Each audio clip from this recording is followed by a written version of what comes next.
오늘은 아브라함에 대해서 여러분에게 말씀드릴게요. 어 그 창세기 12 장에 나오죠. 아브라함 부르시는 과정이요.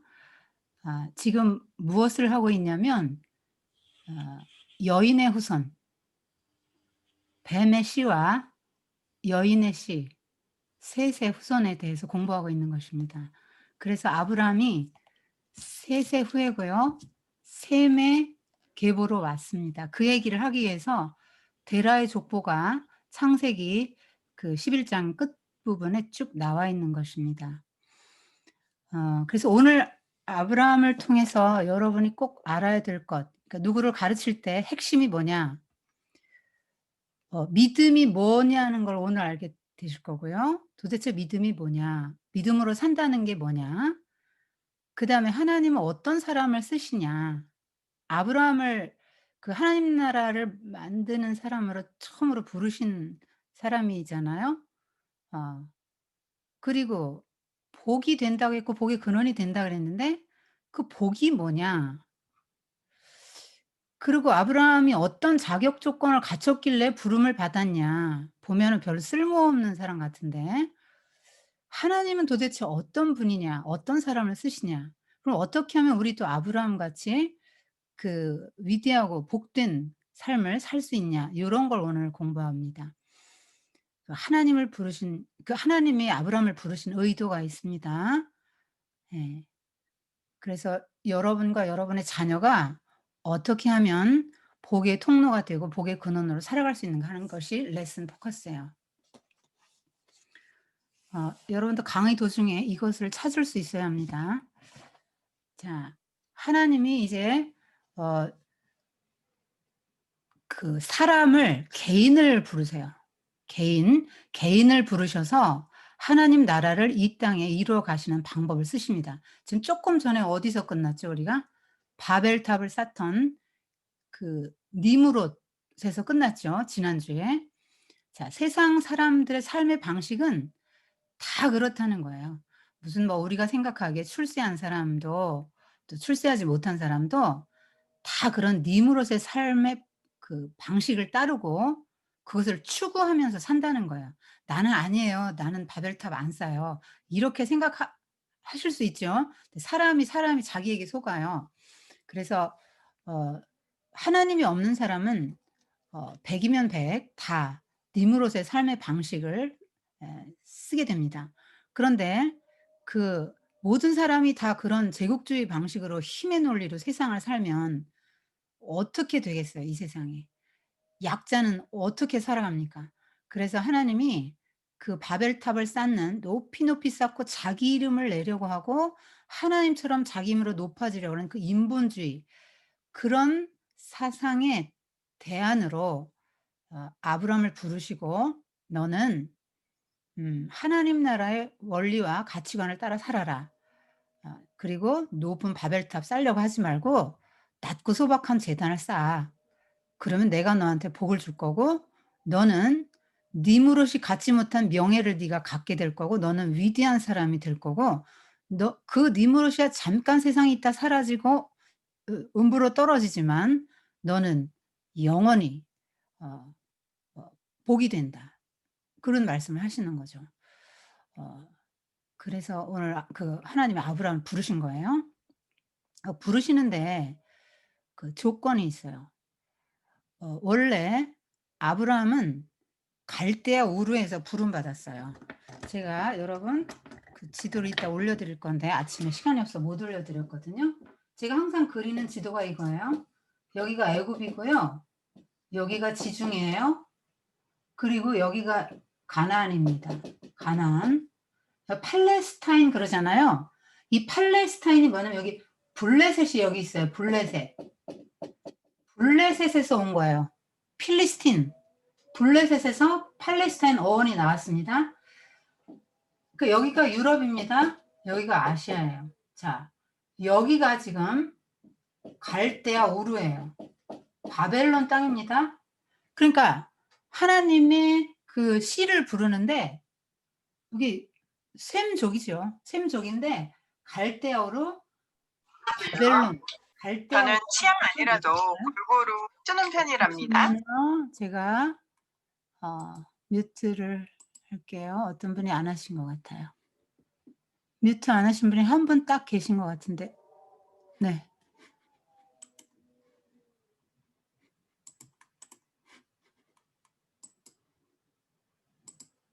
네. 자, 갈대아우르에서 부름을 받아서 이렇게 인제 갈대아우르에서 몇 살 때 부름 받았는지 정확히 나오지 않아요. 75 세에 갈대아우르에서 부름 받은 게 아니고요. 그 이전에 아브라함을 부르셨어요. 그러니까 그때 당시 모든 사람들이 이렇게 다 서진을 했거든요. 서진을 해서 여기 아모리 족속들이 쫙 일로 와서 여기서 인제 서진을 하는데 그러한 서진의 흐름에서 아브라함은 독특하게 빼놓으신 거예요. 그러니까 서진을 했죠. 서진을 했는데 아브라함의 그 아버지가 아 아브라함 낳고요. 나홀, 하란 이렇게 데라가 났어요. 여기 계보입니다. 데라가 아브라함, 나홀, 하란이라는 아들을 낳았어요. 물론 더 있겠지만 중요한 인물만 이제 쓴 거죠. 근데 하란이 롯을 낳고 밀가와 이스가라는 딸을 낳고는 죽었어요. 그래서 하란이 아들을 그러니까 하란을 잃었잖아요. 아버지가 데라가. 그래서 너무 슬펐나 봐요. 그래서 여기를 뜹니다. 근데 이때 이미 아브라함은 하나님의 부르심을 받았어요. 여기서. 갈대아로 우상을 섬기는 땅에서. 그러니까 아버지가 뭐 하던 사람이냐? 우상 만들어서 팔던 사람. 그러니까 아브라함도 우상 만들어서 팔았어요. 돈키 캐러반이라 해서 약대 타고 다니면서 우상 팔던 사람이에요. 그리고 나이도 많죠. 자, 언제 불렀는지 모르지만 여기에서 하나님의 말씀이 임했다는 말이에요. 이게 무슨 말이냐면 아브라함이 어떤 영적 자각을 했다는 거예요. 내가 이렇게 살다가는 안 되겠다. 내 이렇게 살다가 내 지옥 가겠네. 내가 그래 이 세상에 태어나서 이렇게 우상이나 섬기고 내가 이 땅에서 어떻게 하면 더 잘 먹고 잘 살고 어떻게 하면 내가 자식을 낳을 수 있을까? 어떻게 하면 남들보다 더 잘 살 수 있을까? 내가 이런 생각을 하면서 우상을 섬기면서 살았는데 내가 이런 삶을 살면 안 되겠다는 영적 자각이 크게 왔단 말이에요. 그런데 하란이 먼저 죽고 나서 데라가 주도해서 쭉 서진을 합니다. 다른 사람들도 엄청나게 많이 서진을 했어요. 서진을 하는데 여기에 하란이 있어요. 하란. 가나안에 오기 전에 하란이 있어요. 이 하란이 메소포타미아의 그 교통의 요지입니다. 상업의 요충지예요. 도시예요, 이미. 여기도 엄청난 도시죠. 큰 도시고요. 여기도 큰 도시예요. 그래서 이렇게 오다가 여기 괜찮다고 머물러 있어요. 근데 여기 머물러 있는데 아버지가 데라가 뭐 지체하다, 지연하다 요런 뜻이거든요. 하나님이 아브라함을 불러서 하나님 나라를 이 땅에 세우려고 하는데 이 데라가 지체한단 말이에요, 여기서. 여기서 지체해요. 그래서 최하 5 년은 지체했을 거라고 봐요. 하여튼 어느 정도 여기서 지체하고 살아요. 여기서 쭉 갈 때 다 데려갔죠. 데라니까. 다 데려갔단 말이에요. 이거 다. 하나님이 죽었고 롯도 데려가고 다 데려갔는데 나홀은 인제 밀가랑 결혼하죠. 아브라함은 누구랑 결혼했냐?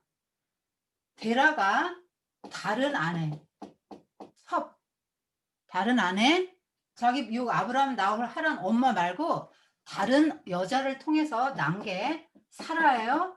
그러니까 사라하고 아브라함은 누이 여동생 사이죠. 배달은 동생이자 배달은 여동생이에요. 배달은 여동생. 그러니까 아내이자 여동생이 맞아요. 누이 동생이라고 거짓말 했잖아요. 둘 다 맞는 말이에요.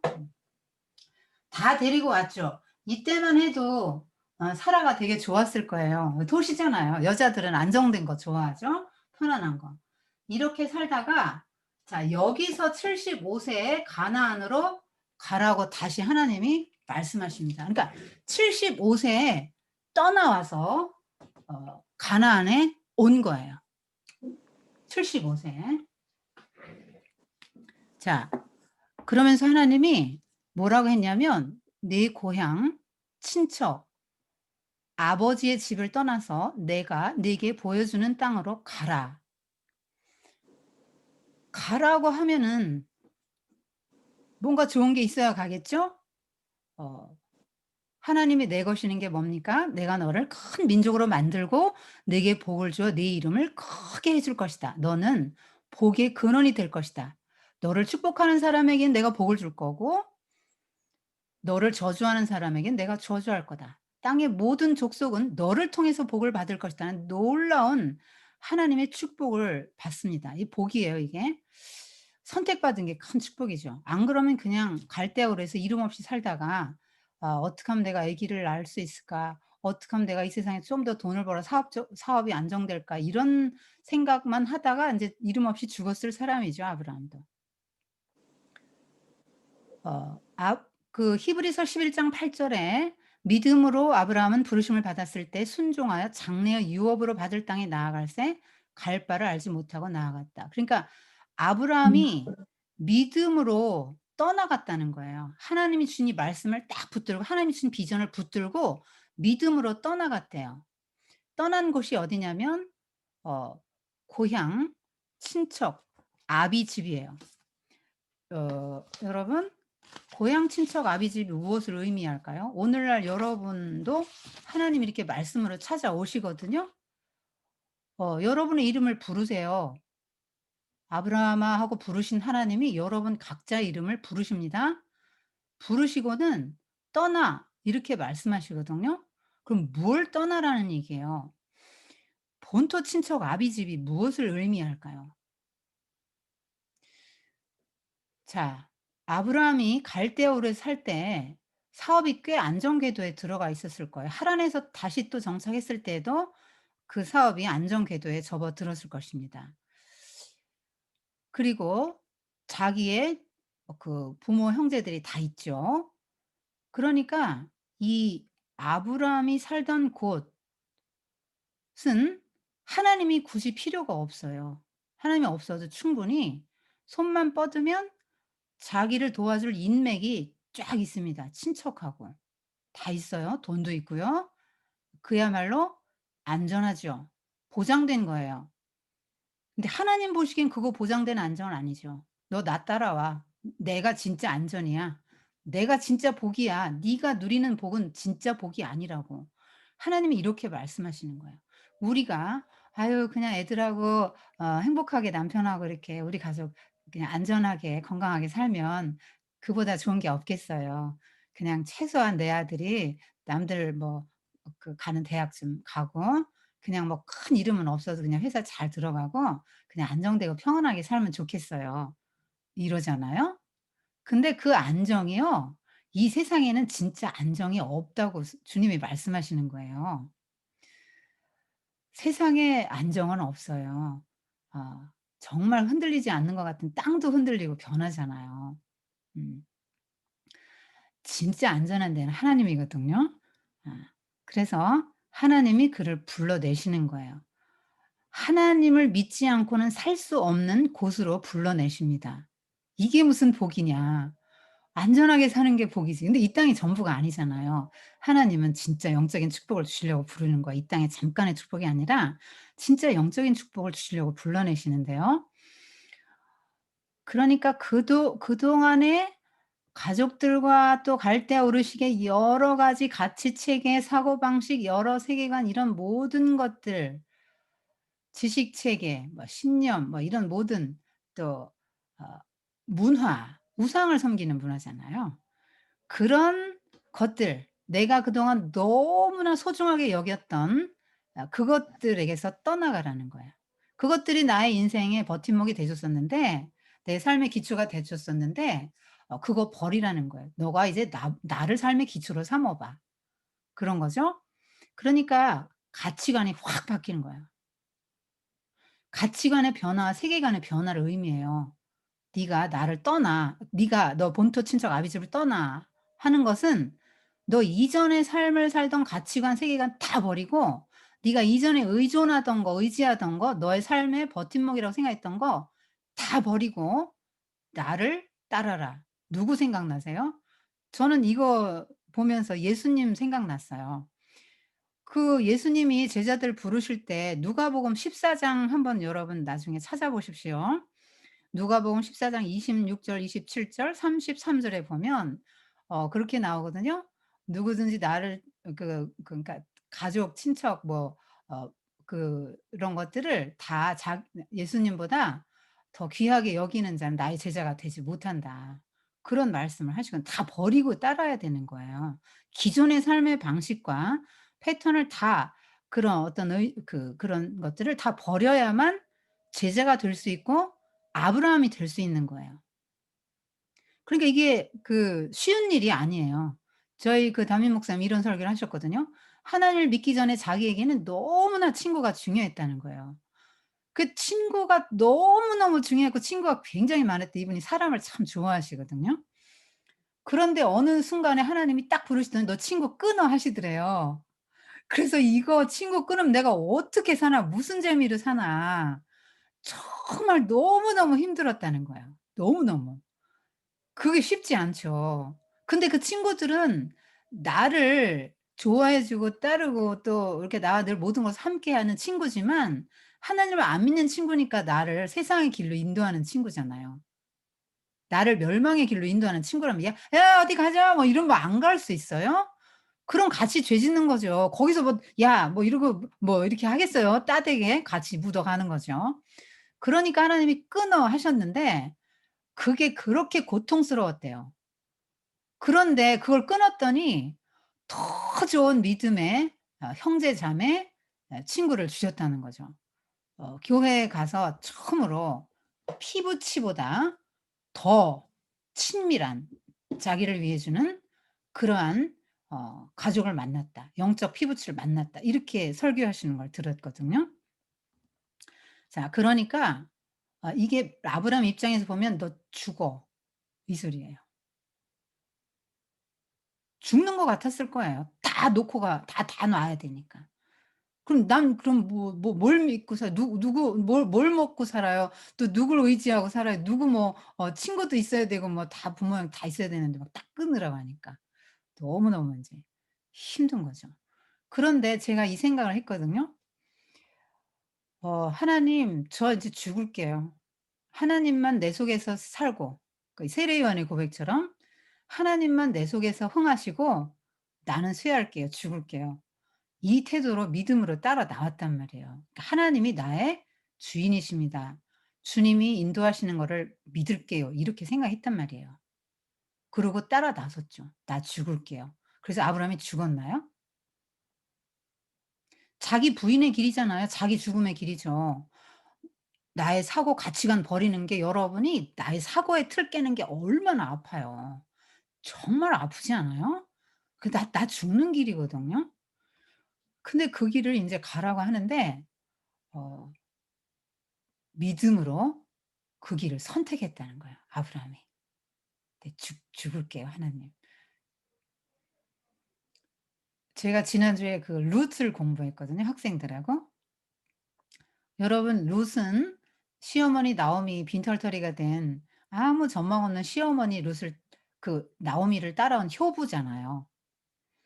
근데 어머니 제발 돌아가라고 하지 마세요. 어머니의 하나님이 나의 하나님, 어머니의 백성이 나의 백성, 어머니의 나라가 내 나라 막 이러면서 막 착 달라붙어서 안 떨어지잖아요. 연합이에요. 연합을 말하는 거예요. 하나님과의 연합을. 그런데 그때 룻의 마음이 어땠겠어요. 여기 다 부모, 형제, 친척, 친구 다 있네. 그동안의 삶의 방식이 있잖아요. 안정된 곳이잖아요. 생각만 해도 푸근한 곳이 고향 아니에요? 근데 지금 아무 전망 없는 저 할머니를 따라가요? 저 시어머니 따라갔다가 난 시집도 새로 못 가고 부자로 산다는 보장이 없어요. 난 신랑을 만날 보장도 없고 그렇거든요. 근데 룻이 그때 어떤 생각을 했겠어요? '하나님 내가 우리 시어머니 때문에 하나님을 믿기 시작했는데요. 저 하나님 나라 백성 끝까지 될 거예요. 저 죽을게요. 제가 죽어서 우리 어머니 살릴게요.' 죽으려고 선택한 거예요, 죽음의 길을. 진짜 죽는 것 같았을 거라고요. 그런데 죽었나요? 진짜 신랑 얻었죠, 보아스. 최고의 신랑 얻었죠. 행복했었단 말이에요. 그 이름이 예수님의 족보에 들어갔어요. 예수님의 블러드에 편입이 됐단 말이에요. 이방 여인인데. 과부, 이방 여인, 핸디캡이 가득한 여성이 "나 죽을게요 하나님. 근데 나 하나님 나라 백성 되고 싶어요." 이 이 일념. 그러니까 아브라함도 "하나님 이거 다 놓고 가려니까 저 그냥 가슴 찢어지는 것 같아요." 막 제 자아가 막 무너지고 깨진 이 세계관 가치관을 막 내가 막 옳다고 생각하고 이걸 추구하고 살았다 이걸 하루아침에 놓는다는 게 내가 다 찢어지는 것 같을 거예요. 너무너무 고통스러웠을 거라고. 근데 이거 "다 내려놓을게요. 저 죽을게요." 하고 하나님께 자기 인생을 탁 드립니다. 왜? 하나님 나라에 들어가고 싶어서. 하나님 나라를 하나님 나라의 사람이 하나님 나라 백성이 되고 싶어서. 여러분은 그러한 그 꿈이 있습니까? 정말 세상에 이렇게 여러분 소망이 다 그거 아니에요? 남편 건강하고 좀 적절한 시기에 승진하고 자녀가 적절하게 이렇게 대학에 들어가고 그 시기별로 어 또 직장 들어가고 결혼도 또 그냥 괜찮은 기수랑 하고 뭐 이렇게 여러분 원하는 게 그거잖아. 이쁜 애기 낳고 그냥 안정되게 살면 좋겠다. 여러분이 꿈꾸는 게 다 그거란 말이에요. 그리고 쪼끔 더 인제 잡을 가지신 분은 '내가 좀 업적을 좀 남기고 싶다.' 인제 요렇게 좀 하시죠. 그래서 세상에서 인제 바벨탑을 좀 쌓으십니다. 여러분 그것이 하나님이 없는 보편적인 사람들의 삶의 방식이 아브라함도 그랬어요. 근데 "너 네 꿈 버려. 네 가치관 버려. 내 꿈 꿔, 내 꿈. 그리고 내 가치관을 가져. 그러면 내가 너를 큰 민족이 되게 할 거야. 큰 나라가 되게 할 거야." 요 크다는 건 사이즈만 큰 게 아니고 엄청난 위대한 거라는 거야. 그런 약속을 지금 해 주시잖아. "그리고 땅 주고 후손 줄게. 너 지금 아들 없지? 너 거기서 아들 낳으면 안 돼. 왜냐면 난 너의 계획이 있거든. 너는 하나님의 나라를 만들 사람이거든. 그런데 네가 거기서 갈대오로 해서 자식 낳고 하란에서 자식 낳아? 그러면 거기서 여전히 그 문화권 안에서 자라서 걔는 하나님 나라를 유업으로 받들 이삭이 안 되는 거야. 그러니까 너는 떠나와야 돼. 모든 것이 다 떠나와서 새로운 가치관과 어 새로운 그런 세계관을 가지고 나를 따를 때 "내가 너에겐 놀라운 복을 주겠다." 이렇게 한 거야. 그래서 명확한 목적을 제시하시죠. 그러니까 선교사로 파송하는 거야 말하자면. 최초의 선교사예요 아브라함이. 그 선교사는 뭐예요? 자기 것 고집하면 안 되죠. 현지에 가서 현지 사람과 함께 하면서 하나님을 전해야 되는 굉장히 어려운 그런 사람이죠. 그 막 가나안에 그 떡대 같은 사람들 가나안에 모든 종교가 지금 쫙 있는데 거기서 하나님을 예배하는 제단을 막 탁 세우고 돌로 제단 쌓고 거기서 예배를 드려요? 나는 하나님을 믿는 사람이 이거 선포하는 거거든요. 음. 그리고 하나님을 믿는 사람답게 살아야 그들에게 어필이 돼요. 보통 막 선교지 가 가지고 몇 년씩 아무 열매 없잖아요. '저 사람이 어떻지?' 하고 달아보잖아요 사람들이. 그래 가지고 '저 사람은 정말 신급이야. 사람이라면 저렇게 살 수 없어. 어떻게 저렇게 희생하고 인내하고 용서하고 저렇게 사랑할 수 있지? 저건 정말 신급이야. 사람이라 할 수 없어.' 할 때 비로소 열매가 이제 하나씩 쪼끔씩 열리는 거야. 그러한 부르심을 받은 거죠. 그래서 선민이라는 사상이 여기서 나온 거예요. 그러니까 그 민족이라는 게 있잖아요. 이렇게 이동하다가 '아유 어디가 더 농사 짓기 좋으냐? 어디가 더 강물이 물이 있고 어디가 더 이렇게 기후가 따뜻하고 좋으냐?' 이거 찾아다니면서 이동들을 하다가 민족들이 이동하다가 여기에 정착하면 또 한민족 되고 또 저기로 가서 또 한민족 되고 이러는 거 아니에요? 근데 이런 이동의 자연스러운 이동의 흐름이 아니라 하나님이 기획했단 말이에요. 하나님 나라의 백성으로 기획을 딱 해서 이스라엘이라는 민족 자체를 기획을 했다는 거예요. 그러니까 선민이죠. 이스라엘 백성은 그러니까 세상에 없는 예언자가 있고 선지자가 있고 그런 거예요. 다른 나라에 뭐 이런 거 없잖아요. 어 그래서 그거를 이제 여러분이 "본토 친척 아비 집을 떠나라." 하는 것이 뭐냐? 그 지시하는 땅 분명히 목적지가 형방이 정확해요. 가나안입니다. 여러분 우리 인생의 여정이 이제 가나안을 향해 가는 여정인데요. 가나안 가나안은 천국은 아니에요. 이 땅의 우리 삶의 모형입니다. 그러니까 전쟁도 있고 죄도 있어요. 여기서 믿음으로 죄를 이기고 전쟁에 승리하면서 이제 살아가야 되는 거예요. 자, 이제 얼마나 어려웠겠어요. 그 특별히 아내가 어려웠을 것 같아요. 어 아브라함은 하나님 음성 들었다고 쳐요. 이 아내는 또 뭐예요? 갑자기 "여보 떠나야겠어." 이러면 그냥 안정되게 하란에서 그냥 편안하게 살던 사라 입장엔 청천벽력 같은 소리였죠. 그래도 하나님의 말씀이 남편을 통해서 오기 때문에 "주여." 이렇게 말하는 거예요. "주여." 지금 아내를 두 번이나 누이라고 속여서 큰 위험에 몰아넣었잖아요, 아브라함이.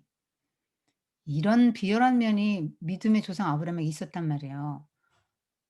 복음은 뭐예요? 룻처럼 "내가 죽어 어머니 살릴게요."가 복음 아니에요?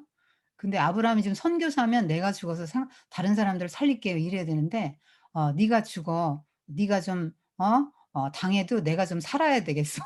지금 아브라함이 지금 이러고 있는 거예요. 아이고 참. 어 이 참 사라 입장에서는 정말 참 남편이라고 존경이 안 갈 정도인데요. 그래도 존경하고 "주여, 주여." 한 이유는 뭐냐면 사라의 마음이 그 성품이 그만큼 고결했기 때문이고요. 우린 싸놨기 때문에 그렇게 못해요. 남편한테 막 대들지요. 근데 사라는 인제 고매한 인품이었단 말이에요. 게다가 남편을 통해서 막 그 말씀이 임하니까 남편은 하나님의 대리인이고 제사장이고 막 이런 게 되잖아요. 사라는 평신도예요. 아브라함은 인제 대단한 어 직통 계시 받는 인제 목사님 제사장인 거고요. 그러니까 주여 그러죠. 그래서 방향은 확실해요. 그리고 이제 데리고 옵니다. 롯을. 여기 롯을 데리고 와요. 왜냐면 자식이 없었으니까 아버지 잃은 조카를 아들처럼 돌봐줬을 거 아니에요. 그 정이 들어가지고 롯이 따라와요. 근데 롯은 하나님의 말씀을 듣고 비전을 받고 따라온 게 아니라 그냥 아 아브라함 따라온 거예요. 사람 따라온 거예요. 음. 자, 그런데 목적지는 명확해요. 가나안이에요. 그런데 가나안 어느 지점 몇 번지 정확하게는 안 하세요. 왜 그러냐면 여러분 내일 일을 아십니까? 어 알면 좋을까요? 어 나쁠까요? 예. 나쁜 게 더 많을 거예요. 여러분이 맨날 며칠에 무슨 병에 걸리고 뭐 교통사고가 나고 뭐 언제 죽고 이거 알면 좋겠어요? 여러분 자녀가 언제 어떻게 되고 알면 좋겠습니까? 모르는 게 좋습니다. 하나님의 지혜예요. 근데 모르기 때문에 한 발 한 발 한 걸음 한 걸음 믿음으로 하나님을 의지하면서 살 수밖에 없는 길로 지금 아브라함을 인도하시는 거죠. 그러니까 로마서 이렇게 말씀하시잖아요. "믿음으로 하지 않은 모든 것이 죄다." 근데 믿음을 요구하시는 거예요 하나님은. 그리고 믿음이 없이는 이 부르심에 응할 수 없어요. 오늘도 여러분에게 말씀으로 찾아오시죠? 그 어느 분의 설교를 들었어요? 혹은 제 강의를 들었어요? 그러면 '어 내가 그동안 꽤 괜찮은 줄 알았는데 내가 죄인이었네. 나 이렇게 살다간 지옥 가겠다. 안 되겠다. 내가 삶을 뜯어 고쳐야지. 안 되겠어.' 이렇게 딱 결심한단 말이에요. 말씀이 찾아오는 순간 여러분이 결심한단 말이에요. 지금 아브라함에게 말씀이 임했다고. "너 네 가치관 버려. 너 그렇게 살다가 너 거기 살다 지옥 간단 말이야. 세상의 가치관 다 버려. 그 잠깐인 거야. 내가 영원한 복 줄게. 네가 복의 근원이 되게 해줄 거야. 나 따라와." 이렇게 하실 때 아멘 하고 따라오는데 너무 앞이 불투명하다는 거예요. 여러분 믿음으로 사는 게요. 탁 그냥 막 "하나님 내가 믿음으로 살게요." 아이고 기특해라. 네가 어떻게 그 힘든 그 세계관 가치관 다 버리고 그 고향 본토 친척 아버지 다 버리고 이렇게 나를 따르니 기특해 갖고 막 복을 막 왕창 주시면 좋은데 안 주세요. 안 주시고요. 기근 주시고 지금 아브라함 처음 만난 게 기근 아닙니까? 기근 주시고요. 어려움 여전히 주시고 앞날이 불투명하고 가난 막 이런 막 떡대 같은 사람들은 쫙 버티고 있고 막 가난 우상은 즐비하단 말이에요. 이런 속에 지금 믿음을 지키고 살아가야 되는 자리로 불러내셨어요. 그리고 "미래에 너가 어떤 복을 준다." 이것도 그냥 "땅 주고 후손 줄게." 너무 막연한 거예요. 너무 막연해요. 여러분 하나님을 믿으면 하나님 나라가 이 땅에 임하고 여러분 심령에 임하고 우린 그 내세에 정말 하나님 나라에서 영원히 삽니다. 너무 막연하지 않아요? 추상적이지 않아요? 막 구체적으로 막 탁 와 닿습니까? 아브라함의 심정이 그랬을 거예요. 도대체 뭐 복은 주신다고 하고 뭐 그러신다는데 뭐 복이 뭐지? 감이 안 잡혔을 거 그거 아니 좀 확실하게 좀 주시면 얼마나 좋아요?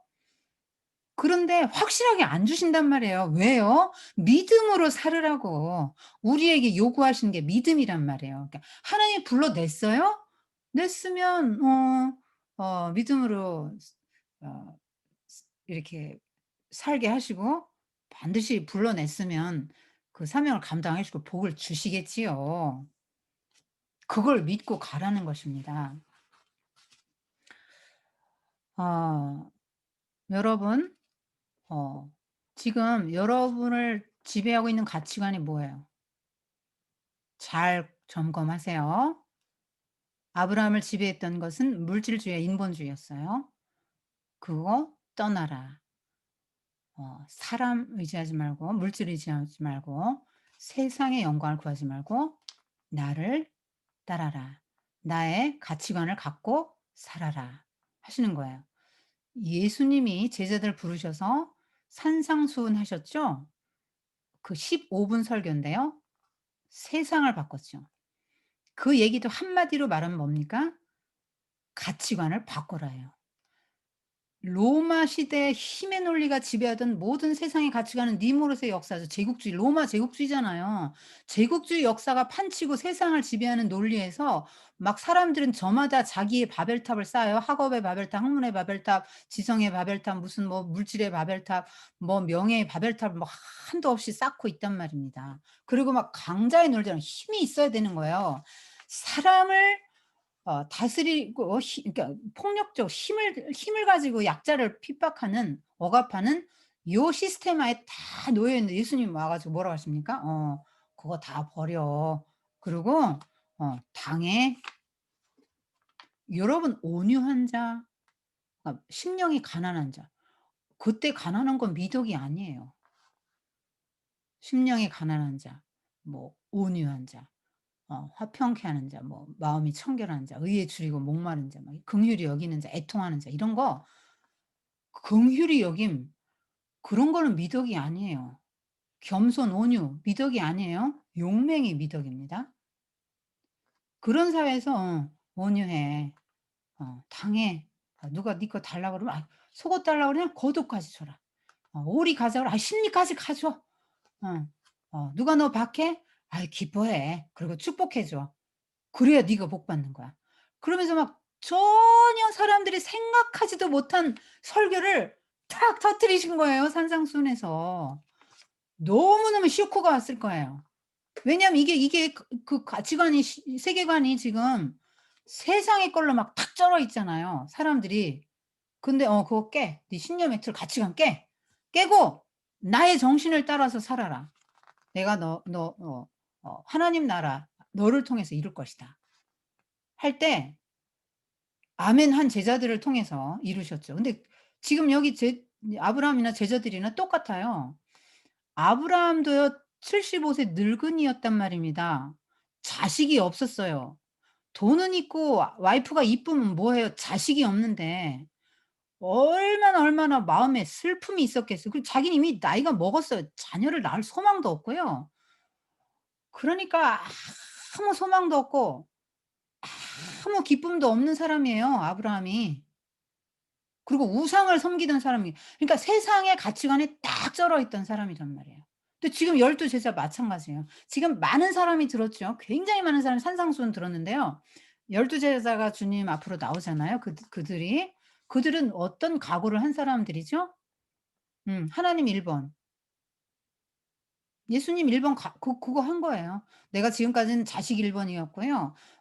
명예 1 번, 남편 1 번이었어요. 돈이 1 번이었어요. 내 친구가 1 번이었어요. 인맥 막 내 학교 어느 좋은 데를 나왔는데요. 이 인맥 진짜 이거 진짜 뭐 요것만 활용하면 뭐 아파도 병원 막 그 아무도 못 들어가는데 막 착착 인맥으로 다 들어가지 않습니까 막. 다 치고 들어가잖아요 먼저. 제일 좋은 데 가잖아요. 인맥이 얼마나 좋아요. 활용만 잘해 보세요. 진짜 좋죠.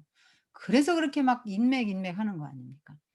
근데 그렇게 안전한 걸 다 버리라고 그랬는데 그거 다 버릴게요 내가. 아멘 하고 따른 거거든요.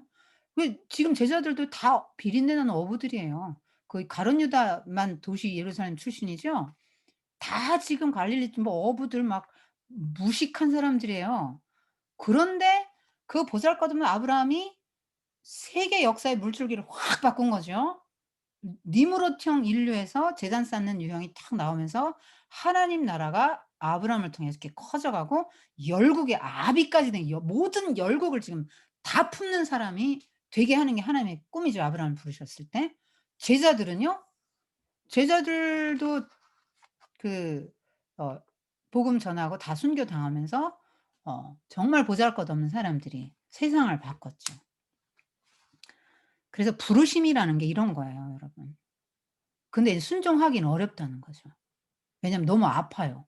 그리고 너무 불안정해 보여요. 그렇다고 예수님을 믿으면 막 전망이 막 쫙 생기냐 그것도 아니라니까요. 더 불안정해요. 왜? 미래가 없잖아요. 안 보여주잖아요. 한 걸음씩만 가게 하잖아요. 게다가 막 세상에 의지할 거 막 다 잘라 놓고 막 뭐 딱 보이는 건 하나님 하나밖에 없는 그렇다고 뭐 하나님이 또 딱 눈에 보여 가지고 "백선기야 이렇게 하여라." 뭐 예를 들어 이렇게 해 주면 얼마나 좋아요. 막 음성도 안 들려 주신단 말이에요. 예수 믿는 건 더 불안정한 거예요.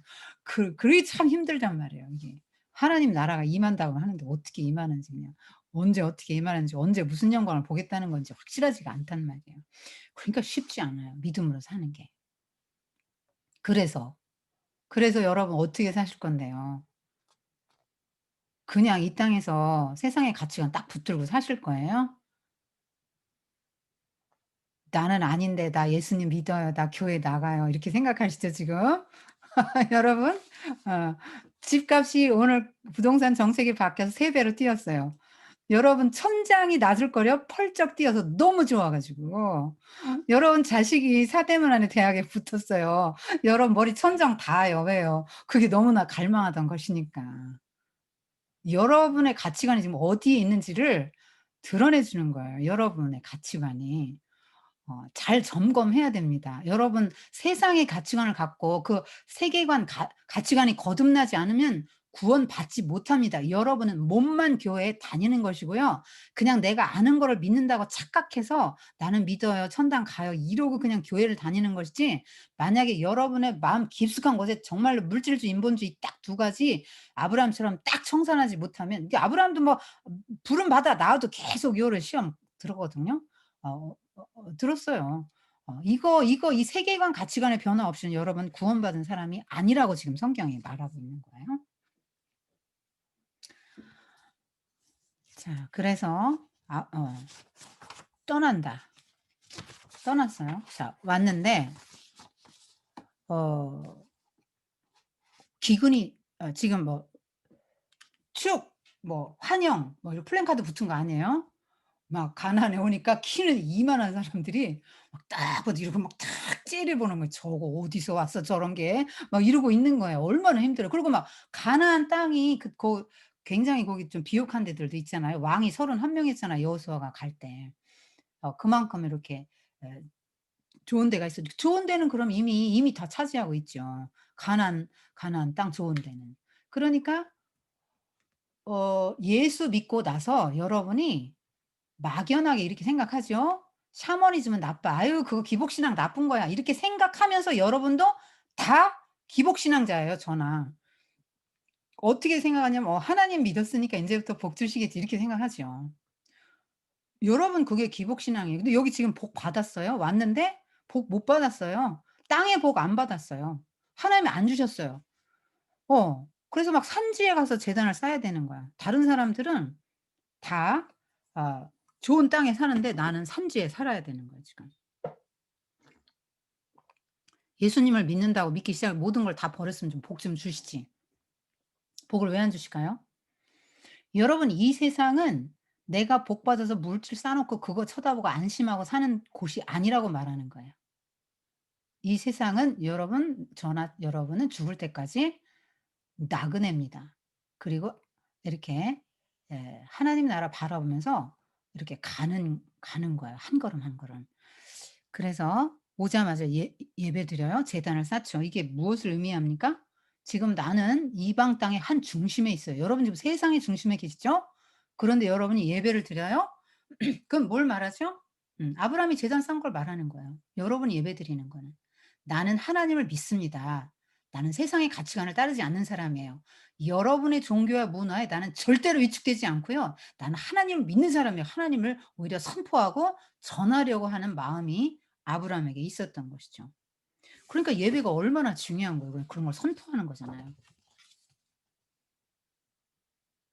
그리고 하나님의 약속을 신뢰하는 거죠. 왜? "이 땅 나에게 주셨다." 믿음으로. 여러분이 지금 세상의 한가운데 있지만요.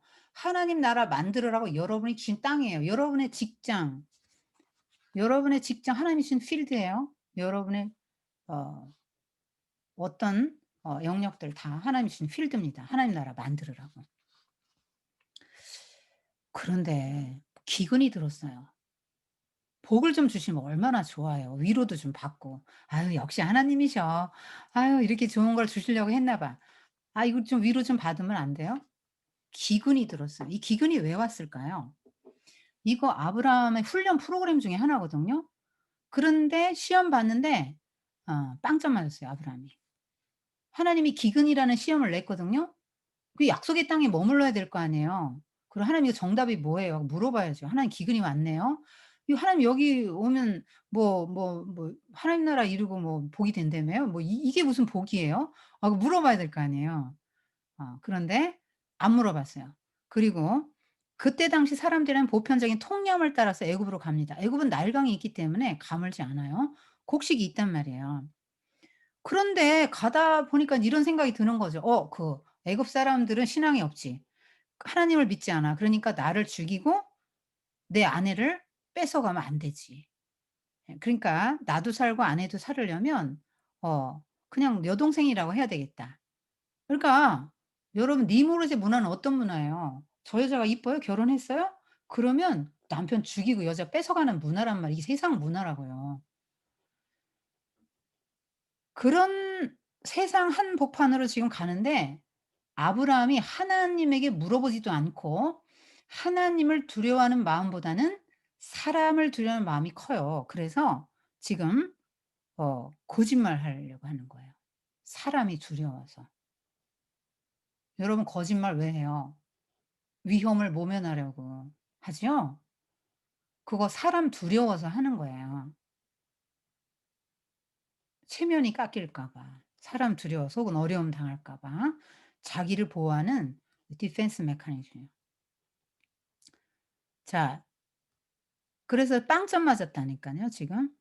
하나님을 의지하고 믿음을 훈련시키기 위한 그 쿼리인데 이 아 아브라함이 어 애굽을 선택하죠. 그러니까 애굽이 나의 피난처예요. 바로가 나의 피난처입니다. 나의 구원자입니다. 이 고백을 하는 거예요. 세상과 타협하는 것입니다. 하나님 입장에서 얼마나 서운하셨겠어요? 세상이 구원자다. 바로가 구원자다?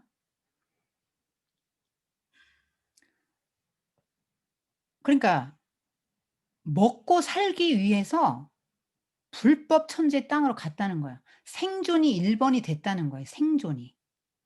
하나님의 나라의 영광이 1 번이 아니고요. 생존이 1 번이 됐다고요.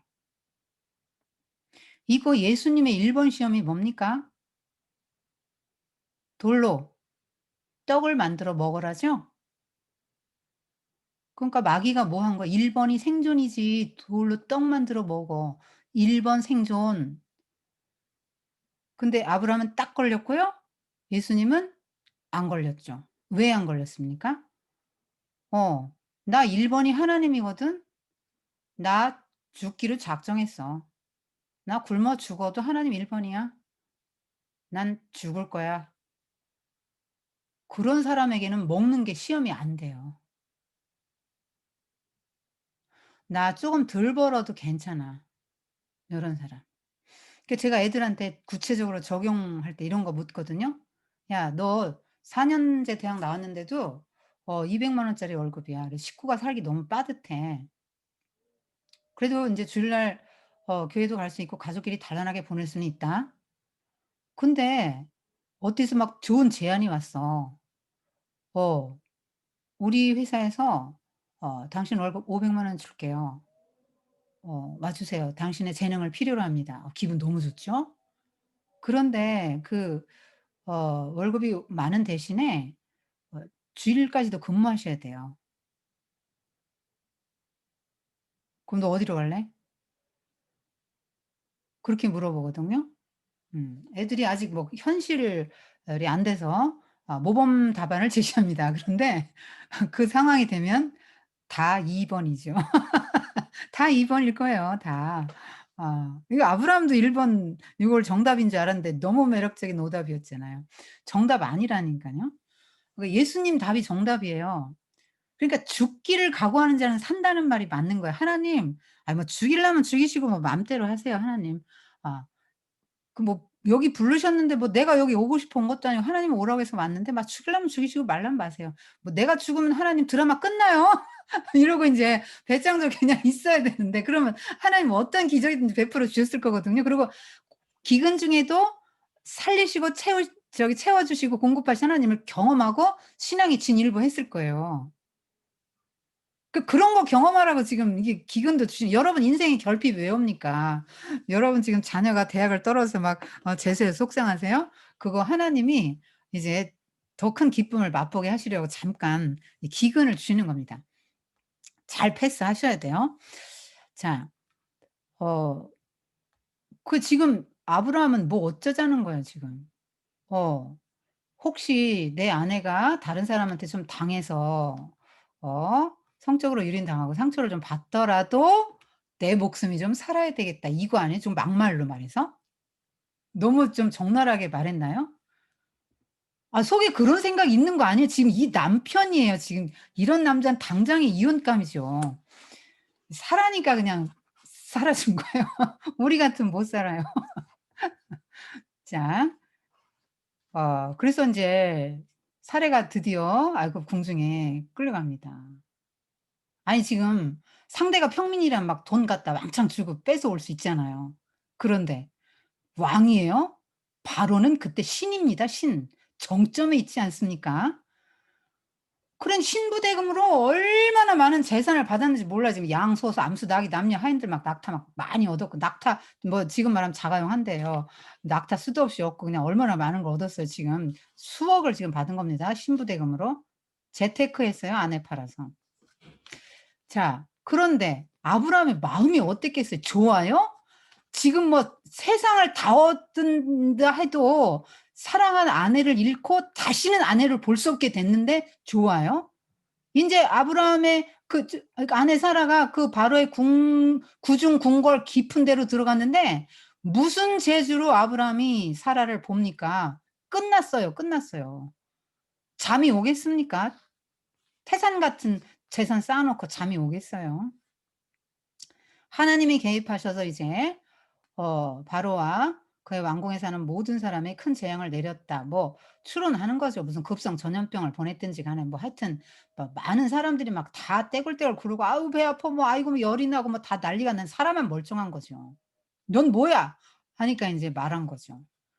술사들이요. "저 여인 때문에 부정을 탔사옵니다." 그러니까 "넌 누구냐?" 하니까 인제 이실직고 한 거죠. 그래서 아브라함을 불러다가 바로가 엄청 혼내킵니다. "여러분 지금 뭐 하고 있는 거예요? 세상의 복의 근원이 되라고 불렀더니 세상의 재앙의 근원이 됐어요." 거짓말이나 치고 지금 아브라함이. 그러니까 세상이 혼내는 거죠. 지금 뭡니까? 이게 지금 뭐 "그것이 알고 싶다."라든가 뭐 또 뭐 뭐 방송국에서 막 사정없이 막 매로 때리잖아요, 기독교를. 지금 이거 지금 욕하는 거예요, 세상이 지금. 아브라함이 지금 막 혼나는 거랑 똑같은 거예요, 지금. 하나님 뜻대로 우리가 못 살아서 그렇게 지금 맞고 있는 거라고 세상에. 맞아도 싸요 진짜 우리가. 어 그 그렇게 해서 이제 사례 내 줍니다. 위자료까지 주잖아요. 그래서 돌아와서 학습을 하죠 이제. 어떤 학습을 했습니까? '아휴 내가 다시는 먹고 사는 문제 1번 안 할 거야. 나 하나님 1번 할 거야.' 이거 아주 그냥 절절하게 체험 학습을 한 거예요. 몸으로, 몸으로. 체험 학습. 이거 그냥 이거 몸으로 안 하면 몰라요, 몰라요. 그게 아브라함도 지금 하나님에 대해서 많이 몰라요. 인제 불러 가지고 온 것뿐이에요. 하나님을 쪼끔씩 쪼끔씩 배워가고 알아가는 것입니다. 여러분이나 저나 그렇죠. 일생 동안 우리 하나님을 알아가는 싸움을 하면서 살아가는 거예요. 지금 아브라함이 요때 믿음은 이제 초등학교 다니는 정도의 믿음이에요.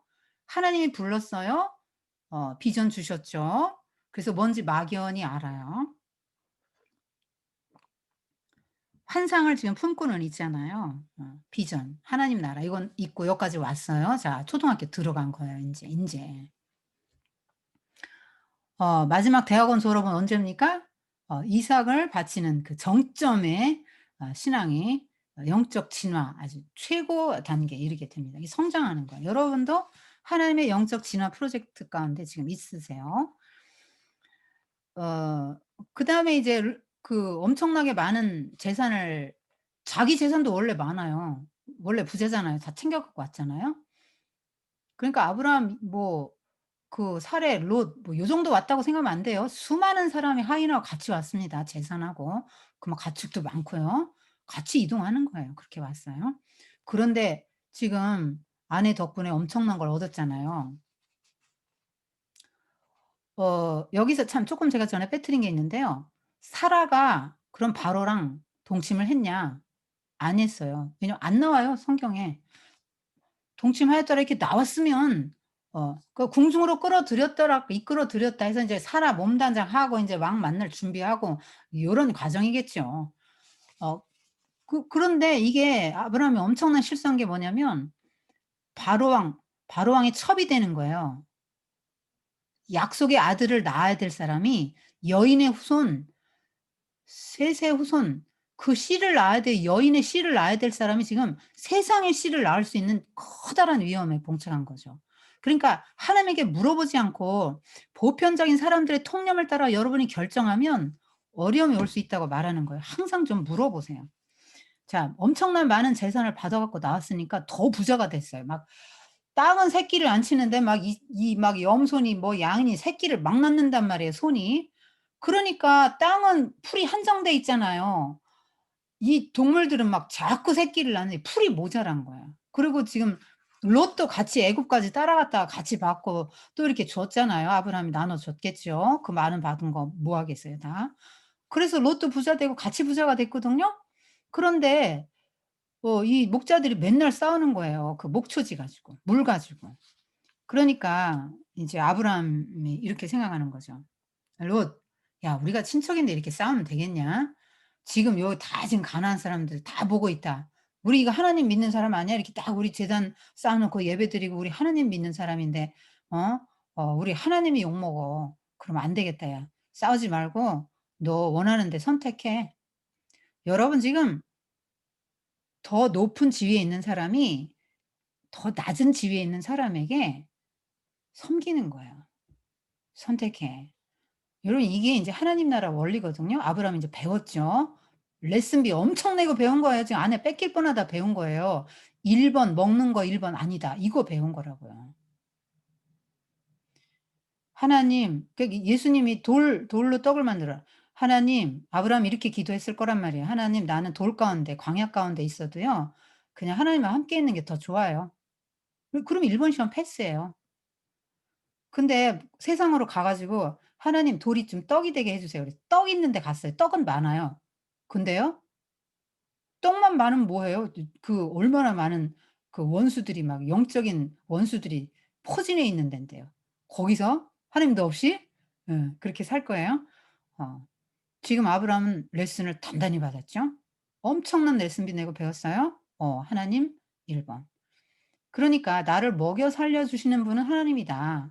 그러니까 나는 먹고 살기 위해서 재산 가지고 돈 가지고 막 친척들하고 싸우고 아등바등 "안 할 거야." 이렇게 말하는 거예요. 여러분 부모님 그거 재산 몇 푼 안 되는 거 가지고 형제 간에 절대 싸우지 마세요. 다 가져가려면 "아이고 그럼 다 가져가세요." 하고 마세요. 하나님이 여러분을 먹이시고 더 놀라운 축복 해 줄 것입니다. 형제 다 잃고 돈 조금 가지면 뭐 하겠어요. 어. 떡 가운데 있으면 뭐 할 거예요. 주변이 지금 다 원수천지인데.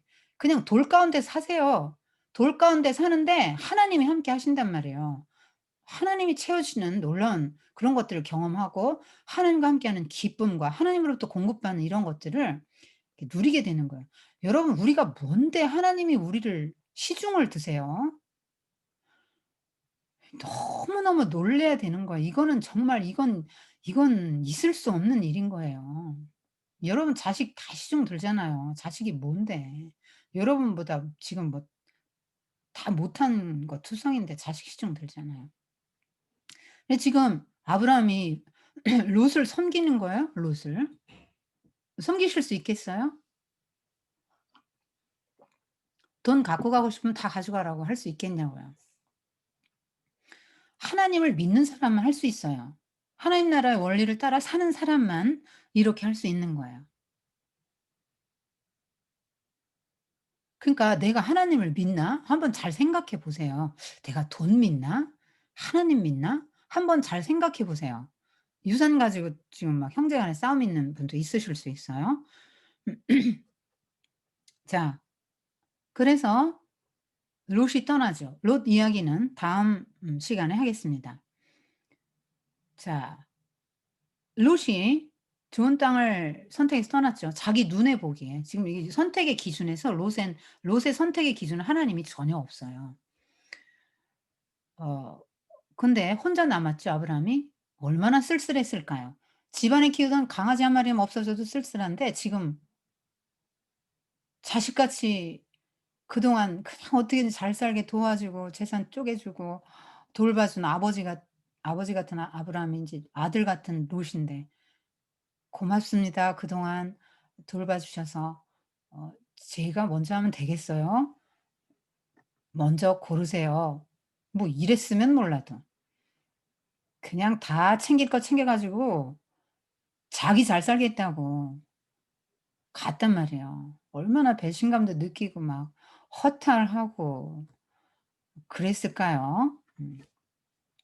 그런데 여러분 인생에 고런 때 있으세요? 고때 하나님이 찾아오세요. 고런 때 하나님 만나요.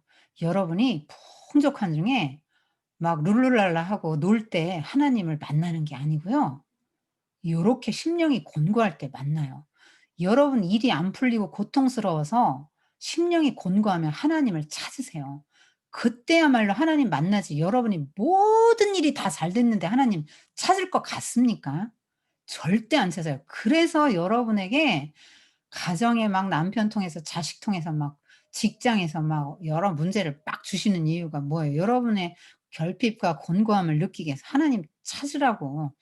그래서 하나님으로부터 오는 복을 받고 하나님의 사람으로 한 세상 살으라고 권고하게 하시는 것입니다. 이렇게 권고할 때 나타나셔서 응답해 주세요. 아브라함아 시청각 교육 대자연을 보여주십니다. 욥도 정말 뭐 5중 6 중의 고통 속에 있을 때 하나님이 나타나셔서 탁 대자연으로 데려가시고 욥의 세계관 가치관을 확 바꿔 주시죠. 자 지금 아브라함의 그 가치관 비전을 어떻게 교정시켜 주십니까? 시청각 교육 별 봐 별. "별 좀 봐라. 보이냐?" 이제 이런 거 하는 거죠. 자 "눈을 들어 동서남북 바라봐. 네 눈으로 보는 땅 다 너한테 줄 거야. 땅의 티끌처럼 내 자손을 번성하게 해줄 거야." 하고 언약을 하십니다. 당장에 주시진 않아요. 언약을 주세요. 그러니까 이 말씀 붙들고 사는 신앙인 거예요. 아브라함 말씀 붙들고 왔고요. 가나안에 이 말씀을 붙들고 사는 거예요. '아 이 땅은 나의 땅. 하나님이 주신 땅. 나와 내 자손에게 주신 땅. 그리고 내 자손이 이 땅에 편만하리라.' 그래서 하나님을 만날 때마다 또 지금 예배드려요. 제단 쌓고 헤브론 네 마므레 나무숲에 살면서. 자 롯 전쟁 이야기는 다음 시간에 할게요. 어 어쨌든 롯 과에 그 롯이 지금 사로잡혀 갔는데 아브라함이 318 명을 데리고 밤새 올라가서 이제 이겼습니다. 자 여러분 지금 5개 연합국가를 이긴 4개 연합군, 그러니까 4개 도시국가 연합군이에요. 이게 얼마나 센지 5개 연합국을 이겼다니까요. 근데 그 이긴 4개 연합국을 아브라함이 고작 318 명을 데려가서 이겨요? 아브라함의 기분이 어떨 것 같아요? 갈대의 마음 막 하나님이 이 하나님 나라를 위해서 나를 이 땅에 보내셨는데 하면서 막 이 땅에 하나님 나라 서게 해 달라고 막 어떻게든 그 친족을 향한, 그러니까 "내가 죽겠습니다." 하고 또 간 거거든요. 죽으러 간 거예요. 318명 데리고 어떻게 살길 바라겠어요. 가서 이겼어요. 돌아올 때 기분이 어떨까 한번 생각해 보세요. 318 명으로 이겼을 때 기분이 어떨 것 같아요? 사개 연합국을 이겼을 때. 자 자아가 막 부풀 수 있는 위험에 있죠. 음. 여러분이 인생살이에서 뭔가 성취했을 때가 위험하다고요. 즉 고때를 말하는 거예요. 여러분 뭔가 어려운 일을 도저히 막 사람이 할 수 없는 그런 일을, 놀라운 일을 여러분의 생애에 성취했어요. 혹은 여러분의 자녀가 성취했어요. 자 그럴 때 자아가 부풀 수 있죠. 그런데 어 지금 승리를 거두고 돌아와요. 이제 뜨내기인데요. 뜨내기 신세에 이제 어떤 지금 상황까지 가냐면 왕 2 명이 영접하러 와요, 이 뜨내기를. 왕 2 명이 영접하러 나와서 절하고 이 개선 장군을 영접한단 말이에요. 여러분 평민인데 왕이 2 명이 나와서 절하며 영접해 봐요?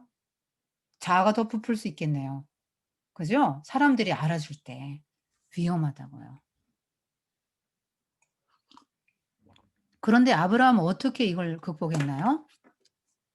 살레망 멜기세덱을 만나요. 어 두 왕이 나왔는데 살레망, 그 예루살렘의 고어로 봐요. 살렘은 지역입니다. 그 멜기세덱인데 히브리서에서 보면 "이분은 예수 그리스도의 모형이다. 제사장이다." 이렇게 말하죠. 그러니까 아브람 말고 여기에 하나님을 믿는, 하나님의 제사장 역할을 하는 그 왕이 있었다는 거죠. 그러니까 아브람보다 한 수 위의 신앙을 가진 분을 만난 거죠. 그러니까 이 멜기세덱이 뭐라고 하냐면 떡과 포도주를 갖고 나와서, 떡과 포도주는 성찬식이죠. 예수님 상징해요. 자 그걸 갖고 나와서 지친 아브라함을 원기를 회복시켜 준 다음에 초점을 어디로 딱 맞춰 주냐면 "지극히 높으신 하나님 아브라함에게 복을 주시옵소서." 하고 복을 빌어 준 다음에 이 적을 이기게 한 분 하나님이니까 하나님으로 "하나님께 찬양하십시오." 하고 초점을 하나님께로 딱 고정을 시켜 줘요. 이게 여러분이 할 일이에요. 자녀에게 초점을 항상 하나님께로 인제 가도록 항상 여러분의 말에서 하나님이 떨어지면 안 돼요. 왜냐하면 세상의 가치관이 잠잘 때 빼고는 24 시간 주입되기 때문에 그 아이들의 그 생각의 초점을 하나님에게로 자꾸 이렇게 일깨워 주지 않으면 여전히 세상의 가치관 안에 있다가 그대로 망하는 거예요. 여러분 굉장히 위험한 거죠. 음. 그러니까 이 아브라함이 10 분의 1을 전리품의 10 분의 1을 바칩니다. 여러분 이게 11 조의 기원이에요. 지금 이게 무슨 고백이죠? 전쟁에서의 승리는 하나님이 하게 하신 것입니다 하고 하나님 중심, 하나님을 인정하는 신앙이 됐을 때, 그러니까 나의 주인은 하나님이세요. 나의 모든 삶에 어떤 문제든지 주님이 해결해 주십니다. 하나님이 나의 주인입니다. 나의 생명의 주인입니다. 내가 죽을 뻔했는데 하나님이 나를 살려 주셨어요. 그리고 이기게 하셨습니다. 이 모든 것은 하나님이 하셨습니다는 이 하나님 중심의 신앙 고백이에요. 그러니까 11 조는 신앙 고백이라고요. 어 여러분이 11조 하기 참 힘들 거예요. 그건 왜 그러냐면요. 믿음이 적어서 그래요. 여러분이 정말로 하나님이 여러분의 인생의 주인이라는 걸 믿으세요? 하나님이 인생의 주인이고 돈을 벌게 해 주시는 분도 하나님이고 돈을 벌 수 있는 지혜를 주시고 건강을 주신 분도 하나님이라, 나의 건강, 나의 생명 하나님 건데 나의 생명, 이 생명을 바쳐서 일한 건데 이 일한 것의 10분의 1을 드리면서 나의 주인은 하나님이세요. 하나님이 나의 생명을 주셨습니다. 나에게 지혜를 주셨습니다. 나에게 건강을 주셨습니다. 그래서 내가 하나님도 직장도 주셨습니다. 그래서 내가 벌었어요. 이걸 가지고 하나님 나라에 정말 귀하게 쓰였으면 좋겠어요.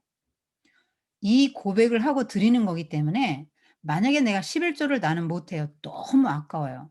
이거는 이런 생각을 하면 내가 노력해서 번 거예요. 내가 노력해서 벌었기 때문에 아까운 거예요. 여러분을 잘 점검해 보셔야 돼요. 여러분이 11조 한다고 제가 무슨 뭐 보탬되는 거 없잖아요. 근데 제가 11조 하라고 말씀드린 이유는 뭐예요? 여러분이 11조를 안 하면 하나님 내 주인이 아니에요. 내가 내 주인이고요. 내가 이래서 번 거예요. 이 고백이란 말이에요. 잘 생각해 보세요. 잘 생각해 보세요. 정말로 하나님이 주인이십니까? 정말로 하나님이 나의 삶에서 모든 승리를 하게 해 주시는 분인 걸 믿으세요? 나의 생명의 보호자고 나의 모든 공급자라는 걸 믿으십니까? 어 어쨌든 하나님을 사랑하고 또 인정하면 뭔가 달라요. 여러분 사람에게도 그렇지 않아요? 뭔가 가지 않아요? 그죠? 사람도 그래요. 하나님은 더하죠. 사람도 만약에 내 생명의 은인이라고 쳐 봐요. 얼마나 많은 선물을 하겠어요. 표현 안 하고 그냥 있겠습니까? 내 생명의 은인이라면? 그리고 나한테 직장을 알선해 줬다면? 내가 돈 벌 때마다 그러면 그 사람 생각 안 하겠어요?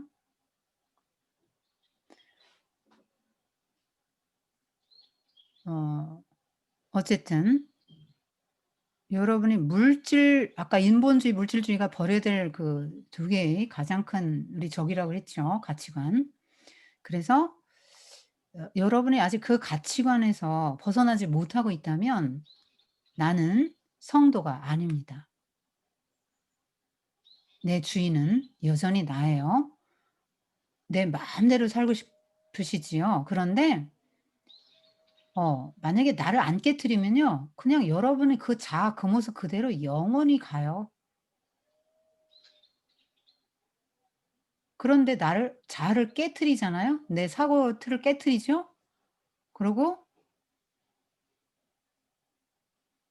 주님 주님을 받아들이고 주님의 가치관으로 내 성품이 변화돼요. 더 아름다운 나가 된다고 말씀드렸잖아요. 더 아름다운 나가 되는 거예요. 여러분 망하지 않아요. 죽지 않아요. "나 뭐 먹고 살아요." 먹고 살아요. 안 굶어 죽어요. 해 봐요. 안 굶어 죽어요. "나 뭐 먹고 살아." 이게 뭐예요? 믿음이 없는 거죠. 주님이 나 먹인다는 걸 못 믿는 거예요. 여러분 믿음이 없는 거예요 그게. 그러니까 "나는 신자가 아닙니다." 이렇게 말하고 있는 거예요. 그 여러분의 바디 랭귀지예요. 하나님 앞에 드리는. 자 소돔왕 베라는 전혀 대조적인 태도로 나옵니다. 자 지금 살레망 자 예수 그리스도는 어떻게 했어요? "아유 너 얼마나 힘드냐. 자 포도주 또 먹어." 하고 갖고 왔잖아요.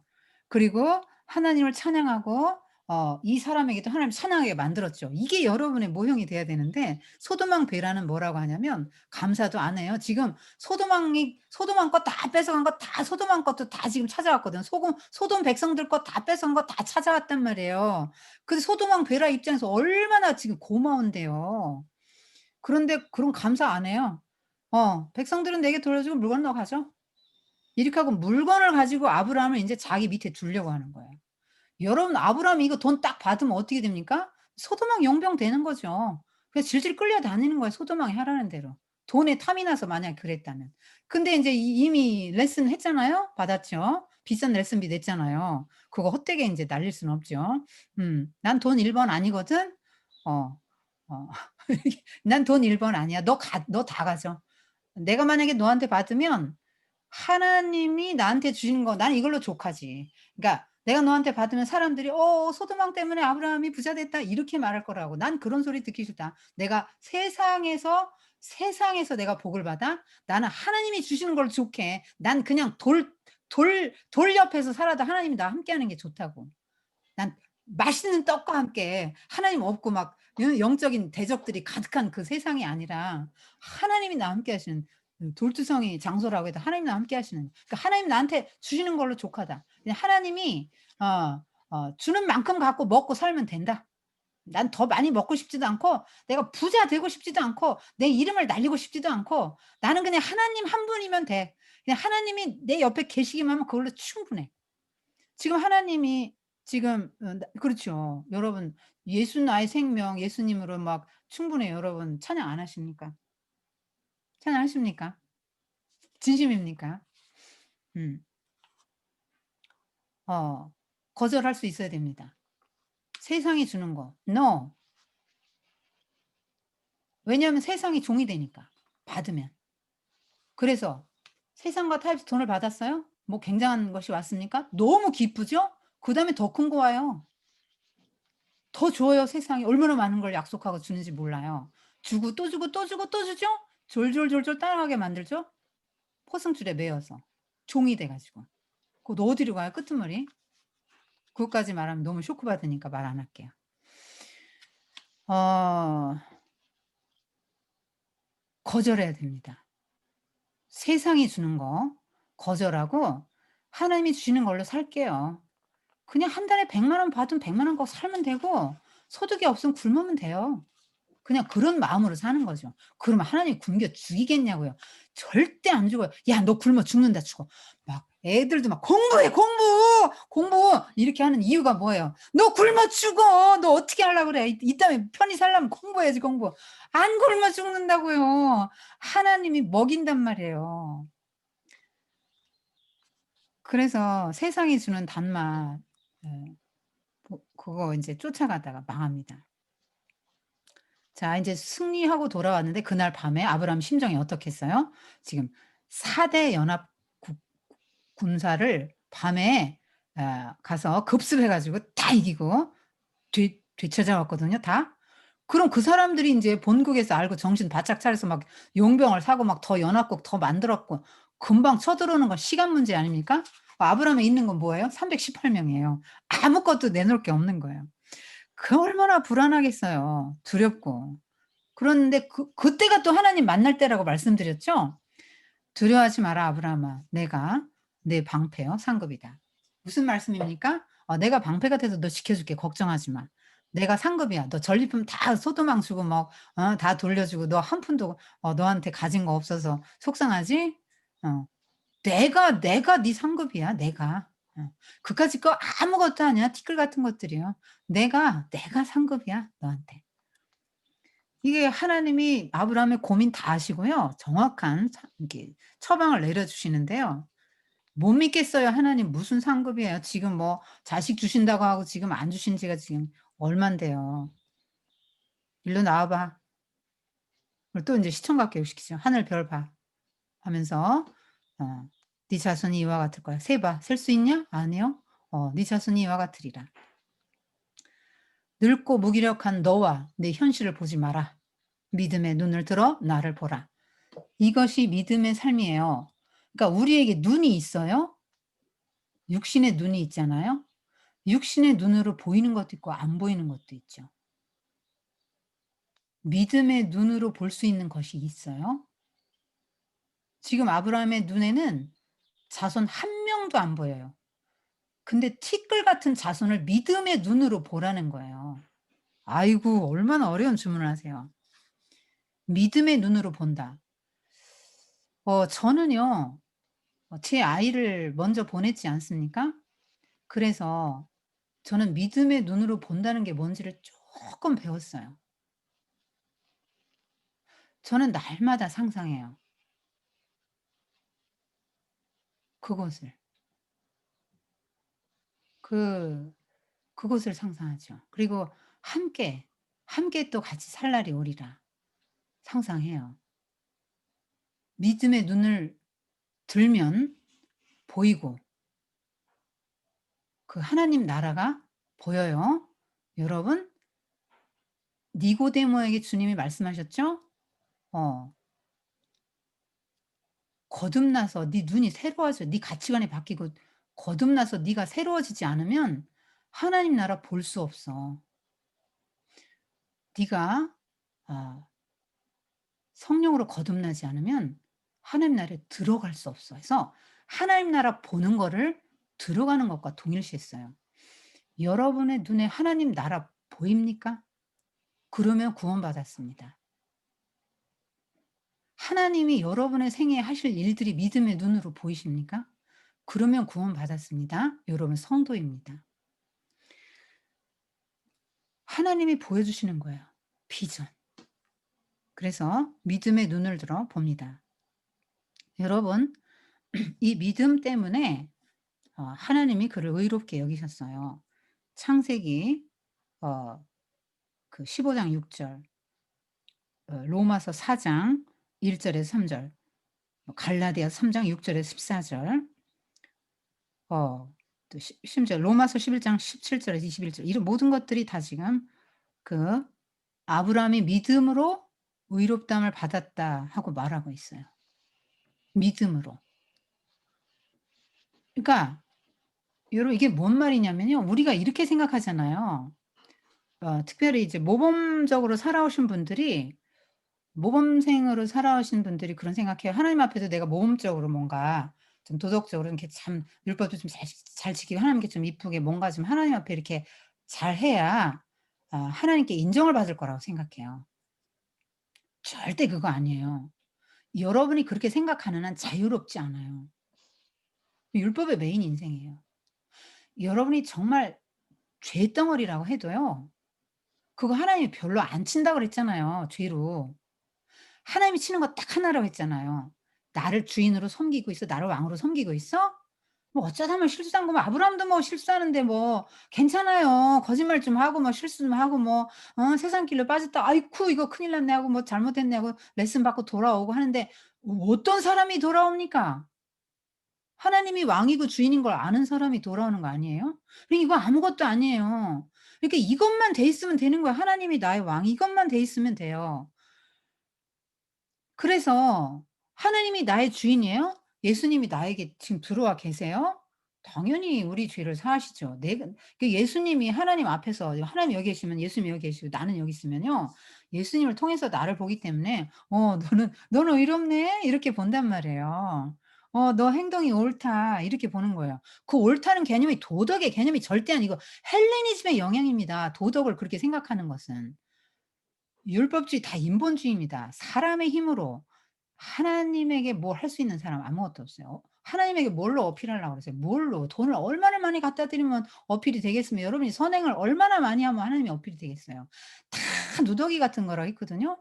오직 믿음으로 어떤 걸 믿어요? 하나님이 나의 왕이십니다. 예수 그리스도께서 나의 죄를 사하시고 나를 구원하시고 예수 그리스도의 피만이 나를 의롭게 하신다는 걸 믿는 사람. 그럼 뭐 아브라함은 언제 뭐 예수님 봤나요? 아이고, 예수님 봤죠. 예수님 봤어요. 거기 나오잖아요. "아브라함은 나의 떼볼 것을 보고 기뻐하였다. 즐거워하였다." 이런 거 나오잖아요. 그 요한복음 8 장인가 나와요. 여러분, 아브라함도 예수님을 사모하는 신앙이었습니다. 그래서 증거를 주제 못 믿겠어요. 아브라함이 그러니까 하나님이 인제 아브라함 눈높이에 맞춰 주죠. "아 그래 뭐 너 표적이 필요하냐? 믿음의 눈을 들어 보면 되는데 표적이 필요해. 알았어 줄게." 그리고 인제 표적을 줍니다. 자, 3년 된 암에서 뭐 이렇게 쭉 뭐 이렇게 해서 뭐 이렇게 늘어 놓으래요. 동물을 잡아 가지고 이렇게 늘어 놓는 거예요. 뭐냐면 이런 거죠. 다 쪼개 놔요. 반씩 쪼개요 이렇게. 동물들을. 이렇게 쪼개 놔요. 이게 인제 히타이트서 고대 그 근동의 언약입니다. 자, 갑과 을 A와 인제 B 이렇게 쓰면 안 되겠죠? 예. 조그만 B죠. 여긴 갑이에요. 여긴 을이에요. 자, 여기가 여기가 주군이에요, 주군. 종주국이죠? 자, 이렇게 해 놓고 둘이 손잡고 쭉 걸어가요. 그러니까 "너 나한테 조공 착실히 바쳐. 그 대신 내가 너 전쟁 나거나 그러면 보호해 줄게." 어 이렇게 말하거든요. 그럼 "네." 하고 조공을 바치죠. 여기서 "야 우리 어디 쳐러 들어가야 되는데 니들 용병 와." 그러면 꼼짝없이 오죠. 자, 기름 그럼 막 올리브유, 양털 그러면 막 털 갖다 지금 다 해야 돼요, 갑이 하라는 대로. 그래서 을은 이 약소국이기 때문에 억울하고 분해도 할 수 없어요. 자, 보호를 받아야 되니까. 그리고 같이 가면서 무슨 생각을 해요? 여울이 쭉 손잡고하면서 "너 언약 안 지키면 이 짱 난다." 이 말이에요. 그러니까 요렇게 하라는 거예요. 자, 그러니까 하나님이 아브라함과 언약을 맺으려고 그래요. 그 하나님이 아브라함 손잡고 이렇게 가야 되잖아요. 근데 한참 동안 안 나타나더니 아주 곤고한 시간이 지나고 나서 그제야 하나님이 나타나셔서 뭐라고 하시냐면, 자, 지금 이게 지금 하나님이 받으실 제물들인데요. 솔개들이 자꾸 날라와요. 이건 뭐예요? 사탄이죠. 그래서 아브라함이 막 이거 쫓습니다. 예, 쫓고 곤고한 한참 안 와요. 하나님이 곤고할 때 나타납니다. 그래서 나타나서 하시는 말씀이 네 자손은 나그네가 돼서 400년 동안 아까 괴로움을 받을 거야. 그리고 내가 네 후손을 압제한 민족을 반드시 심판하고 나중에 나올 거야. 굉장히 많은 재산을 갖고 나와서 이 땅에 이를 것이다. 지금 출애굽 이후에 역사를 예언하는 거예요. 하나님이 지금 오셔서 말씀해 주시는 거예요. 그러니까 하나님의 계획을 열어서 보여주시는 거예요. 그러니까 아브라함이 어떤 정도의 사람이었는지 알겠죠. 하나님의 계시를 받을 정도로 하나님과 친밀했던 사람이에요. 이렇게 영적으로 맑았던 사람이라고요. 민감했던. 400년 후에 줄게, 땅 줄게 이 말이에요. 그러더니 하나님이 화로와 불 붙은 횃불이 휙 하고 여기를 지나갑니다. 하나님이 지나간 거예요. 그러니까 횃불이 지나가면 뭔가 할 텐데 그 화로까지 지나가요. 하나님에게 제사 드리는 화로까지 지나가는 거예요. 그러니까 하나님이 지나가신 거죠. 그게 무슨 말씀이에요? 내가 죽음을 걸고 나의 죽음을 걸고 언약을 지킬게. 이 말이에요. 신이 죽어요? 신이 죽었죠. 예수님이 죽으셨죠. 그래서 아브라함이 언약을 잘 못 지키잖아요. 이렇게 아브라함 후손하며 그 언약을 다 못 지키고 계속 실패하고 배신하잖아요. 하나님의 약속의 말씀 하나님 말씀 못 지키잖아요. 배신하고 우상 섬기고. 그런데 "너희들은 못하는구나. 내가 내 아들의 죽음, 신의 죽음으로 구원할게." 그 말씀이에요 지금. 고런 의미예요. 자, 사레가 아이를 낳지 못해서 이제 사라가 편법을 씁니다. 이것도 역시 믿음으로 하지 않은 모든 게 죄인데 지금 사라가 믿음으로 한 게 아니에요. 인간적인 인본주의 여기서 또 나옵니다. '아 내가 벌써 75 세네. 난 경수도 끊어졌고 아기를 못 낳겠다. 근데 아브라함을 통해서 자녀를 준다고? 아유 그럼 뭐 세상 사람들이 다 하는 방식대로 내 젊은 여종을 줘야지.' 이거 애굽 공중에 가서 받아온 선물이잖아요, 하갈. 애굽 종들 애굽까지 안 내려갔으면 없었을 이 하갈. 그러니까 한 번의 실수가 계속 지금 영향을 미치는 걸 알 수 있죠. 하갈을 들여보내요. 아브라함이 이거 거절했어야 되는데 거절을 못 합니다. 그리고 시키는 대로 합니다. 여러분 그래서 이제 임신을 해요. 자, 임신을 했는데 지금 요 하갈이 자기 주제의 분수를 잃어버려요. 여러분 경계선을 넘는 거 하나님이 제일 싫어하잖아요. 지금 하늘 같은 자기 주인 마님이면 여주인이거든요. 하늘 같아요, 그때 당시 신분으로 보면. 그런데 지금 임신했다고 해서 지금 대리모거든요. 대리모인데 여주인을 멸시하는 거예요. 마음에 상처를 많이 줬단 말이에요. 사라에게 감히. 왜? 마음이 높아져서. 임신했다고 마음이 높아져 가지고. 그래서 가정 불화가 일어나요. 여러분이 가정 불화가 일어났다는 이야기는 뭐냐면 사레와 아브라함이 믿음의 선택을 하지 못했다는 얘기예요.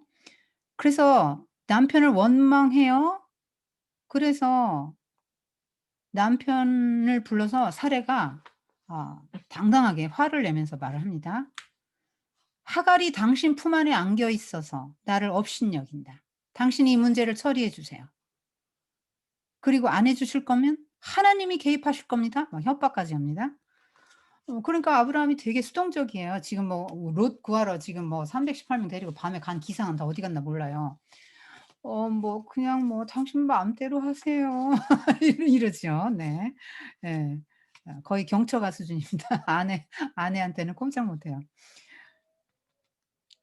그런데 이 사례가 인제 학대해요. 좋을 대로 하라고 하니까 사 학 학대하죠. 이 지금 사례가 그 아름다운 신앙의 인품을 잃어버린 거예요. 큰일 났어요. 지금 그래서 하가를 학대합니다. 자 이렇게 가정의 질서가 깨지고 집안이 복잡해지면 복의 근원이 될 수 없죠, 이방인들 앞에서. 하나님 나라를 세울 수 없습니다. 이게 이런 문제가 왜 생겼다고요? 믿음으로 행하지 않아서. 잔머리 지수 잔머리를 굴렸단 말이에요. 인본주의적인 생각을 했단 말이죠. 하나님이 주인이고 하나님이 하실 거라고 이걸 믿었으면 되는데 "하나님 제가 좀 거들어 드릴게요." 이 사라가 "하나님 제가 좀 거들어 드릴게요.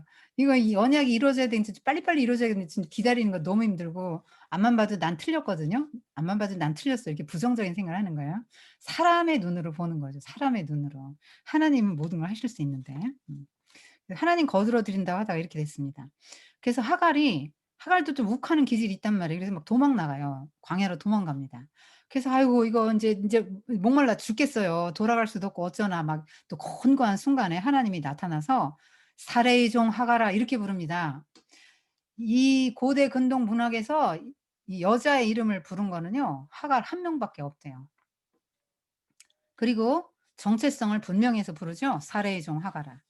그러니까 "너 경계선 넘지 마. 사회적 경계선이 있거든. 너는 종이다. 네가 종의 위치를 지킬 때 주인의 보호를 받을 수 있는 것이야. 네가 종인 주제에 여주인을 감히 멸시하고 그에게 마음에 상처를 입히고 그에게 고통을 주고 네가 여주인이라도 된 듯한 그렇게 행세를 하느냐? 그러면 너는 광야로 와서 이 고생해야 되는 거지. 그래서 돌아가서 편히 안식하고 안식을 누리고 아브라함의 품에서 또 사라의 보호 속에서 있을래? 종으로서. 아니면 네 맘대로 여기서 살래? 이제 물어보는 거죠. 돌아가서 복종하라. 질서를 따라라. 사회적 경계선 넘지 마. 이렇게 한 거죠. 그래서 이제 하나님의 음성을 이제 듣는데 "아들 낳을 거야. 이름 이스마엘이라고 하고 내 자손 크게 번성하게 해 줄게. 들나귀 같은 사람이 될 거다." 이게 뭐 들나귀? 하나님에게 길들지 않는 사람. 자기 고집이 막 세고 막 아무도 막 상대 못 하는 사람 있잖아요. 하나님 없는 사람. 어 "모든 형제들과 대적하며 살 것이다." 이렇게 계시를 해 주십니다. 여러분 그래서 이 하갈은 '아 나를 살피시는 하나님이시구나.' 그리고 하나님을 경험하고 나를 위로하시는 하나님, 나를 지켜보시는 하나님에서 하나님의 이름까지 지어 줘요. 하갈이 하나님을 만났단 말이에요. 그리고 인제 마음을 낮춥니다. '아 난 그렇구나. 난 종이구나.' 하고 이제 돌아와요. 돌아와서 "주인 마님 정말 제가 잘못했습니다. 죽을 죄를 졌습니다. 다시는 그러지 않겠습니다." 하고는 또 뭘 해요? 간증을 해야지. 나 하나님 만났어요. 그러니까 사라 입장에서는요. 이 하갈이 얼마나 골칫덩어리인지 말도 못하는 거예요 지금. 자기도 못 만난 하나님을 지금 이 여종이 만난 거예요 지금.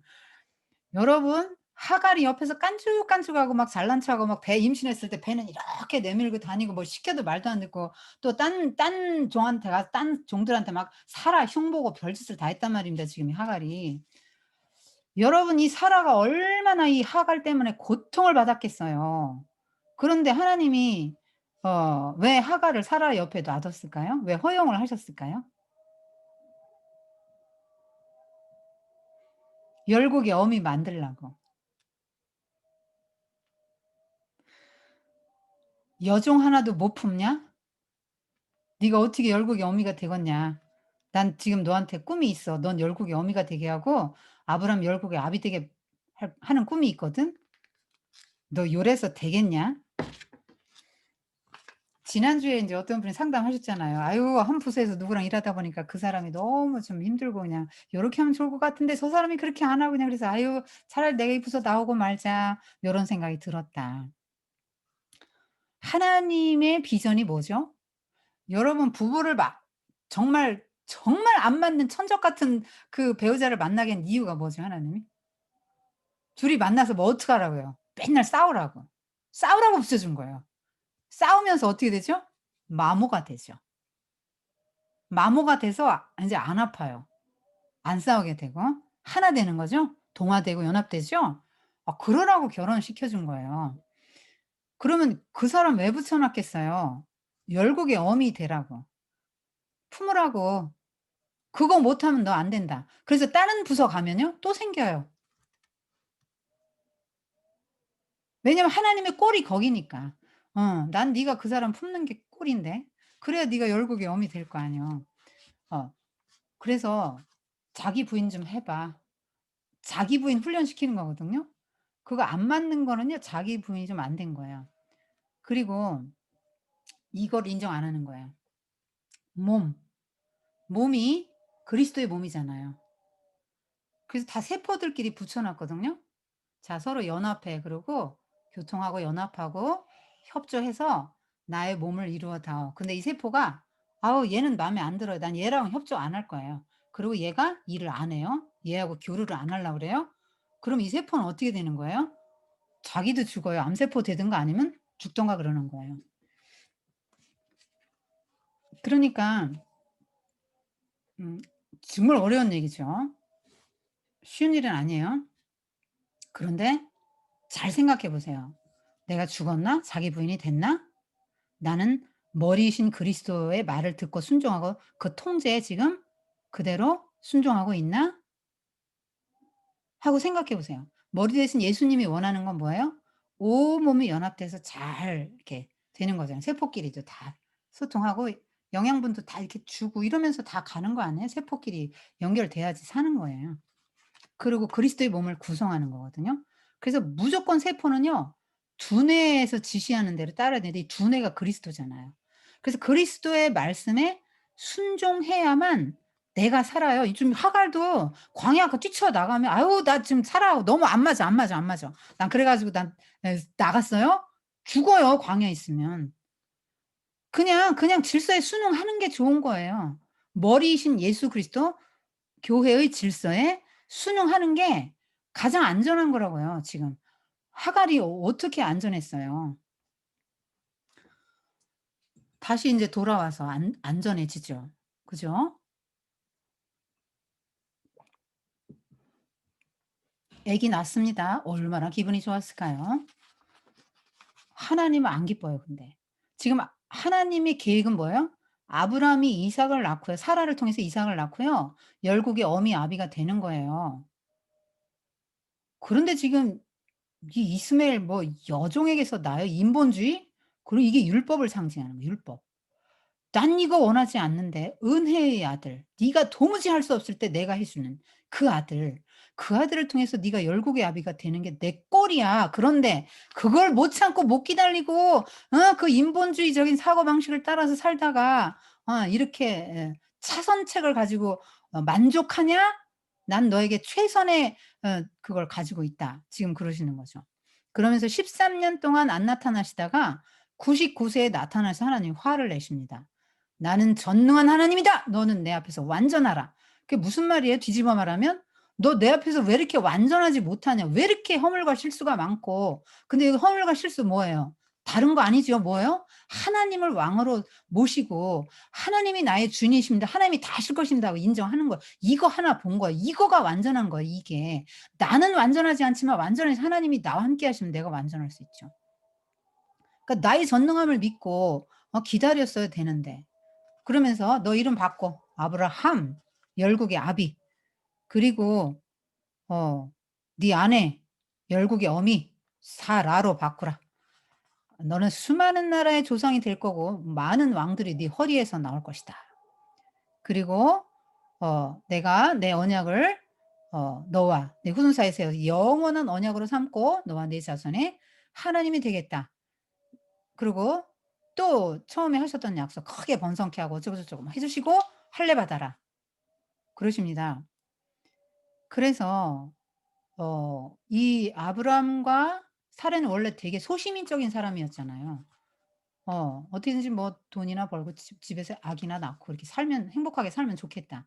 그런 소시민적인 아브람과 사라를 이제 열국을 지향하고 열국을 품는 사람으로 바꿉니다. 그러니까 가치관과 세계관이 확 바뀐 거예요. 오늘 내가 나와 내 가족, 내 아들, 내 남편밖에 몰랐거든요. 하여튼 뭐 시어머니, 시아버지 품기도 어렵고 막 하여튼 내 4인 가족 막 요것만 품고 살았단 말이에요. 그런데 그거 말고 "그거 다 버려. 열국을 품어라." 이렇게 말씀하시는 거죠.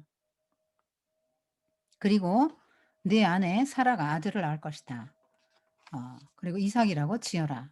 내년에 언약을 내년에 이맘때 사라가 아들을 낳을 텐데 1년 후에 그때 언약을 다시 하겠다." 자 아브라함이 말했죠. "부인 오늘 하나님이 내게 임하셨소. 내가 책망을 받았다오. 우리가 이스마엘을 낳은 건 정말 너무 인본적인 생각이었던 것 같아. 하나님이 나를 아브라함이라고 하시고 당신을 사라라고 하라고 하셨어. 이제 우리는 하나님이 이름을 바꿔주셨으니까 이렇게 불러야 돼요." 그리고 부르기를 어떻게 불렀어요? 애기 하나도 없는 아내에게 열국의 어미씨 이렇게 불렀다고요. 사라는요? 아들도 아들 이스마엘은 있지만 믿음으로 열국의 아비씨 이렇게 불렀다고요. 믿음으로. 그러니까 입으로 먼저 시인하게 하시는 거예요. 입으로. 어 그런데 이 사라의 믿음이 그렇게까지 가지 못해요. 그 라인까지 못 올라가요. 점프를 해야 되는데 믿음이 아유 뭐 내 지금 현실이 지금 내가 나이가 지금 몇이냐. 지금 나이가 몇인데 89 세야 내가. 90이 가까운데 무슨 나 같은 할머니가. 이렇게 생각한 거죠. 그래서 하나님이 신방 와요. 하늘에서 신방을 오는데 천사 3 명, 이제 둘은 천사 1 명 가운데 이제 하나님이십니다. 그런데 이 아브라함이 오는데 아 아브라함이 하나님이 아브라함 집에 오는데 알아봐요. 그러니까 하나님인 줄 알아본 게 아니라 귀한 손님이라는 걸 인제 알아보고 접대하죠. 얼른 오라고. 그리고 물로 발 씻고 빵 드시고 기운 차리신 후에 가라고. 나그네 접대 굉장히 풍성하게 합니다. 고운 밀가루 세스와 요거 200 인분 빵이거든요. 지금은 방앗간이라 뭐 밀가루 고운 거 나오지만 그때 뭐 얼마나 힘들어요. 그 일일이 손으로 해야 되는 거 아니에요. 굉장히 귀한 것입니다. 그리고 가장 살찌고 좋은 송아지. 자 그러면서 뭐 버터, 우유, 송아지 요리 뭐 이러면서 빵 뭐 이런 걸 다 대접했습니다. "내 아내 사라가 어디 있느냐?" 그러니까 얼마나 놀랐겠어요. 이름 바꿔준 그 바꿔준 이름을 어떻게 알아요 이분이. 사라도 장막 뒤에서 들으면서 깜짝 놀랐죠. "내가 내년 이맘때쯤 반드시 내게 돌아올 텐데 그때 내 아내 사라에게 아들이 있을 것이다." 그러니까 사라는 장막 뒤에서 맨날 우리 주인 아브라함이 하던 말인데 저 사람이 어떻게 내 바뀐 이름을 알아? 그리고 내가 아들을 낳는다고? 말도 안 돼. 호호." 이랬단 말이에요. 호호 이랬단 말이에요. 그러니까 인제 하나님이 "사라가 왜 웃으며 내가 늙었거늘 어떻게 아들을 낳으려 하느냐? 여호와께 능치 못한 일이 있겠느냐?" 그러니까 "아 저 웃지 않았어요." 인제 무서워서 부인하죠. "아니다. 네가 웃었느니라." 자 그래서 사라가 생각하는 거죠. '하나님이 틀림없이 계시구나. 저분이 하나님이시구나.' 직접 면대면은 못 했지만 음성은 들었잖아요. 그래서 믿음이 불일 듯 일어나요. 그래서 두 사람이 여보세요? 믿음으로 동침합니다. 여러분 뮤트해 주세요 다. 여러분 믿음으로 동침합니다. 그래서 이게 말이 됩니까? 89세 할머니와 99세 할아버지가 둘 다 자녀를 낳을 수 없는 상황이잖아요. 근데 믿음을 가지고 '하나님이 반드시 주실 거다.' 왜냐하면 약속을 했으니까. 언약에 말씀을 붙드는 신앙이에요. 말씀을 붙들었더니 이삭이란 열매가 나왔어요. 말씀 붙드는 신앙이요. 그래서 이삭이 태어납니다. 그 할례 또 다 할례 받으라 해서 그날 또 다 받아요. 모든 사람이 다 받았거든요. 순종했어요. 그러니까 이방인도 받고 아브라함 집에 있는 모든 사람 다 받았어요. 이건 뭘 말합니까? 다 구원받는다는 걸 말하는 거예요, 이방인도. 그리고 하나님의 언약은 반드시 이루어진다는 거예요. 이삭이 태어났잖아요. 그래서 믿음으로 이 아들이 태어났습니다. 믿음으로. 근데 만약의 경우에 갈대아 우르나 하란에서 아브라함과 사라가 젊었을 때 아기를 낳으면 어떻게 되죠? 그냥 자기들이 낳은 거죠 뭐. 그냥 소시민적으로 살다 죽는 거예요. 그 그쪽 문화와 종교의 영향 아래서. 그죠? 근데 떠나와서 하나님 나라의 가치관을 갖고 할례 받은 후에 할례는 "나 죽었습니다 하나님." 이 말이에요. "나 인제 하나님 뜻대로 살게요." 모든 범죄가 어 생식 기관에서 오니까 생식 기관을 봉헌하는 거죠. "하나님 저는 죽었어요." 또 죽었단 말이에요. 인제 그 말이 할례거든요. 인제 "주님만 내 안에서 사십니다." 이 말이에요. "주님께 순종하겠습니다." 이 말이죠. 그런 믿음을 가지고 낳은 자녀가 이삭이에요. 그러니까 할례 받고 마음의 할례를 받고 성령으로 거듭나는 게 마음의 할례 받는 거죠. 그러지 않고는 이삭이라는 열매가 안 생긴다는 거예요. 자, 요 저 롯 이야기는 다음 주에 하고요. 음. 어쨌든 아브라함이 중보기도 역할을 잘 감당했다. 요것만 하시고 다음 주에 할게요. 아비멜렉에게도 또 똑같이 아내를 누이 동생으로 속였다가 어려움을 당합니다. 그러나 그때마다 큰 재물을 주세요. 위로하시고 그럽니다. 어 여기서 아브라함이 그 아내를 누이 동생이라 해서 그러면 그랄 왕 아비멜렉이 사라를 취했나? 아니에요. 취하지 않았습니다. 아비멜렉은 되게 도덕적인 사람이에요. 어 그래서 이삭을 낳는데 이제 그때는 일찍 죽으니까 한 3년 이상 전 먹이고 젖을 그 뗄 때 이제 큰 잔치예요. 여러분 할머니가 제가 인제 엄마들 이거 봤잖아요. 네 거기 "여러분 언제 제일 행복했습니까?" 그랬더니 어 잠깐만요. 누군가 한 분이 뮤트를 안 하고 계세요. 네. 이분이네요. 네. 자 끊겼네요. 어디죠? 아. 뭐가 언제가 제일 행복했니까 아기 젖 먹일 때 아기 안고. 자 사라가 얼마나 행복했을까요? 얼마나 감사했을까요? 참 그 기쁨 속에서 막 발이 땅에 안 닿게 키웠을 거예요. 그래서 3년 정도 키워서 인제 젖을 떼는 날 큰 잔치를 베풀었는데 이스마엘이 희롱했다 나오죠. 무슨 말이죠? 율법의 아들이 은혜의 자식을 어 박해하는 그림이에요. 그리고 희롱해요. 가나안의 성적인 문화, 타락한 문화를 가지고 지금 이삭을 데리고 논다. 요렇게 보는 거예요. 그러니까 불신자가 세상에선 강하잖아요. 자 그것을 본 사라가 이제 큰 목소리를 냅니다. "여보! 저 여종과 그 아들을 당장 내쫓으세요. 내 아들과 같이 상속을 받을 수 없습니다." 여러분 사라 정말 성격 대단한 여자로 느껴지죠? 그 성격 대단한 게 아니고요. 뭐냐면 영적 통찰력이 있었던 거예요. 그러니까 이스마엘은 뭐냐면 인본주의 그러니까 육의 자식이잖아요. 육의 자식이에요. 어 육의 자식. 그리고 이 지금 인간의 힘으로 낳잖아요. 인간의 힘으로 낳을 수 있을 때 낳은 자식이에요. 그러나 이삭은 아브라함과 사라가 다 죽었을 때 몸이 다 죽었잖아요 이미. 아기 낳을 수 없는 몸이 다 죽은 상태에서 "나 죽었습니다." 하는 상태에서 나온 언약의 약속이 있는 아들이잖아요 이삭이. 그러니까 은혜로 낳은 자식, 은혜를 상징해요. 그러니까 이스마엘은 율법을 상징하고 종의 자식. 그러니까 우리가 율법을 잘 지켜야만 구원받는다고 생각하면 율법의 종 되는 거죠. 근데 예수님을 믿음으로 구원받는다고 생각하면 그 은혜죠. 그러니까 이삭은 은혜로 구원받는 걸 상징한단 말이에요. 이스마엘은 율법으로 구원받는다는 이스라엘 유대인들의 율법주의를 상징하는 거죠. 그런데 두 개 같이 갈 수 있습니까? 같이 갈 수 없다고 본 거예요. 사라는 통찰력이 놀라운 거예요. 그걸 막 여자의 시기 질투로 보면 안 돼요. 같이 갈 수 없다고 본 거죠. 바울이 그렇게 풀었어요. 어 갈라디아서에 풀었잖아요. 종의 자식과 언약의 자손은 다르다고요. 그러니까 우리는 은혜로 구원받은 사람들이죠. 율법을 지켜서 구원받는 게 아니에요. 그래서 내쫓으려니까 아브라함이 너무 괴롭잖아요. 아브라함 생각은 뭐야? 둘이 다 같이 사이좋게 지냈으면 좋겠는 거죠. 그런데 "내보내. 사라 말 들어." 하나님이 이러신단 말이에요. 사라 편 들어 주셨어요. 그러니까 사라의 판단이 옳은 거예요. 그래서 둘이 또 나갔는데요. 이번에 그러니까 좀 그 아브라함이 뭘 많이 좀 주고 막 금부치라도 잔뜩 주고 나귀에 잔뜩 실어서 주고 "자 어디 가서 집이라도 장만하고 이거 가지면 평생 살지." 뭐 이렇게 하고 좀 보냈으면 좋겠는데 그냥 뭐 떡, 물 이렇게 해서 그냥 보내는 거예요. 왜요? 믿음으로.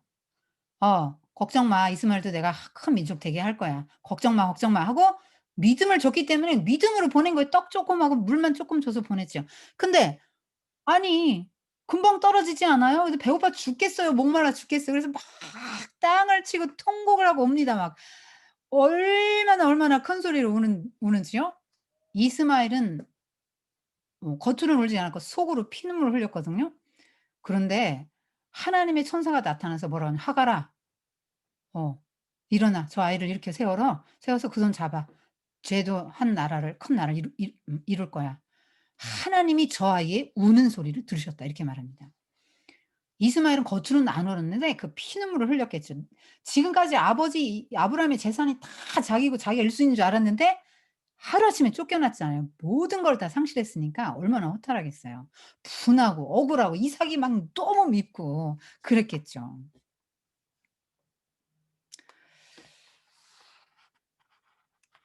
그래서 하갈의 눈을 밝혀서 샘을 또 주시고 그래서 인제 광야에서 살게 됩니다. 들나귀 같은 삶을 살게 되는 거죠. 지금까지 이스마엘 이 족속 때문에 이제 중동 전쟁이 일어나는 거죠. 중동에 평화가 없습니다 그래서. 아비멜렉과 군대 장관 비골이 아브라함 찾아와서 막 불가침적 맺기도 하고 그만큼 컸어요. 자 아브라함이 이삭을 시험한 얘기는 이삭 때 다음 주에 해 주겠습니다. 그리고 사라 죽음 그리고 이제 아브라함 죽음하고 끝나요. 곧 끝납니다. 자 사라가 127 세에 죽습니다. 127 세에 가나안 땅 헤브론에서 죽는데요. 그냥 주저앉아 울었죠. 여러분 어 지금 가나안 땅이잖아요. 갑절 더 의지가 됐겠죠 고향보다? 고향 같으면 막 아는 사람 많고 친척 친지 그러니까 이게 좀 시선이 분산되잖아요 관심도나. 그런데 여기서는 막 아내 나 밖에 없는 거 아니에요. 나 밖에 없는데 아내가 이렇게 죽었단 말이에요. 하나님 나라를 같이 인제 어 이루어 나갈 수 있도록 이삭 하나 달랑 나놓고 죽었어요. 하나님 나라가 이 땅에 서게 하려고 불렀는데 정말 뭐 아내를 한 막 10 명씩 줬으면 얼마나 좋았을까요? 막 그럼 막 쑥쑥 하나님 나라가 빨리빨리 커갈 것 같은데 하나님이 이렇게 미약하게 하세요. 이삭 막 오랫동안 기다리게 하시고 그냥 고거 하나 간당간당간당하게 하시고 이렇게 하나님 나라를 이렇게 이어가세요. 신약에서도 예수님 아기로 오시잖아요. 아기로 오시고 막 이렇게 막 미약하게 오신단 말이에요 하나님 나라 왕이. 하나님 나라는 그렇게 미약해요. 미약한데 나중에 커갑니다. 점점 커지죠. 세상을 다 정복합니다. 근데 언제까지 쭈그리고 땅에 철퍼덕 앉아서 울겠어요. 인제 장례를 치러야 하잖아요. 그런데 인제 땅이 없죠. 하나님 땅 준다고 했는데 돈도 많아요. 돈도 많고 그런데 하나님이 "장막에서 살아라. 너는 이 땅에서 이 세상에서 안정되게 재물 쌓아 놓고 그거 쳐다보고 안심하고 살면 안 돼. 너는 그런 사람이 아니야. 여기 가 그럼 네. 저기 가 그럼 네." 그러고 인제 텐트 갖고 이동하면서 살죠. 돈이 암만 많아도 텐트 갖고 세상에 미련 하나도 없게 오늘이라도 딱 짐 꾸려서 떠날 수 있게끔 세상에 미련 두지 않는 방식을 하나님이 인제 아브라함에게 요구하시죠. 그렇지만 매장은 해야 될 거 아니에요. 그래서 이거 어떡하나. 그래서 가서 햇사람들한테 땅 좀 팔으라고 그랬더니 그 사람들이 뭐라고 하냐면 "아유 당신은 우리들 가운데 세운 지도자 같은 분인데 아유 어떻게 돈을 받아요. 아이 그냥 가지세요, 가지세요." 이게 원래 이게 은 400 세겔이긴 하지만요. "그냥 가지세요." 이런 식으로 말합니다. 그 은 400 세겔 얘기는 왜 합니까? 달라는 말이죠. 여러분 이거 엄청 바가지 쓴 거예요. 다윗이 아라우나의 타작마당 한 대 은 50세겔을 얻었거든요. 은 50세겔을 주고 샀어요. 엄청나게 큰 그 밭을 거기서 하나님께 제사 드리기 위해서 샀는데 50은 50에 샀는데 지금 이거 굴 하나 이거 뭐 막벨라 굴 이거 하나 은 400이요? 아이고 엄청난 바가지죠. 그런데 달라는 대로 줘요. 이게 하나님 나라 사람이죠. 막 안 깎아요. 안 깎아요. 왜요? 왜 안 깎죠? 내 땅 될 거니까 앞으로. 이거 나와 내 자손이 땅이 될 거기 때문에 안 깎아요. 그러고 주고 사서 거기다 이제 장례 치릅니다. 거기 아브라함도 가고 뭐 이삭도 가고 리브가도 가고 레아도 가고 야곱도 가고 다 거기 묻혀요. 고향으로 다시 돌아가지 않습니다. 왜? 믿음의 눈으로 보이지 않는 하나님의 나라를 보았기 때문에 다시 본토 친척 아비 집으로 돌아가지 않아요. 이삭 때 이제 결혼한 거 아들 이삭 결혼시킨 거는 이삭에서 해 드릴게요. 자 아브라함이 이제 아내가 죽고 후처 그두라를 얻었습니다. 향기 나는 여자 이런 뜻이에요. 그래서 6 아들을 낳았는데 자기의 모든 소유는 아브라함이 이삭에게 줘요. 그리고 그두라가 낳은 아들들에게는 기업을 주지 않아요. 그냥 재산 쪼끔씩 나눠 주고 "야 니들 저기 가서 살아. 내 아들 옆에 있지 말고." 이렇게 해서 다 정리합니다. 여러분 이건 뭘 말하냐면 아브라함의 말년이 참 자식도 많고 아내도 있고 재산도 많고 그렇게 편안하고 풍족했다고 말하는 거예요. 그걸 말하고 싶어 하는 거예요. 음. 여기까지 오늘 그 아브라함 해 드렸습니다. 여러분 아브라함을 왜 부르셨을까요? 창세기 18장 19절 적어 놓으세요. 여러분 그거 어 꼭 보세요. 왜 부르셨는지 거기 나오거든요. 이 땅에 그 의와 공도를 행하는 하나님의 백성 너와 너 권속에게 아브라함과 권속에게. 무슨 말씀이죠? 하나님 나라를 이 땅에 세우라고요. 그러니까 왜 복의 근원이 됩니까? 왜 너를 저주하면 그가 저주받아요? 하나님이 그와 함께 하시니까요. 하나님 믿는 사람 저주하잖아요. 하나님 저주하는 게 되니까 하나님이 그 사람 저주한다는 거예요. 그러니까 여러분이요 복 받는 비결이 뭔지 아세요? 성도를 자꾸 복을 빌어 주는 거예요. 그러면 여러분에게 복 주신다고 약속하신 거예요. 그리고 진짜 복은 뭐예요? 하나님. 하나님 나라가 복이에요. 세상의 복은 진정한 복이 아니에요. 그러니까 아브라함에게 "너 그거 진짜 복 아니거든. 나와." 하고 하나님이 불러내신 거거든요. 어 그리고 선교사로 보냄 받았다 그랬죠? 약속 받았고요.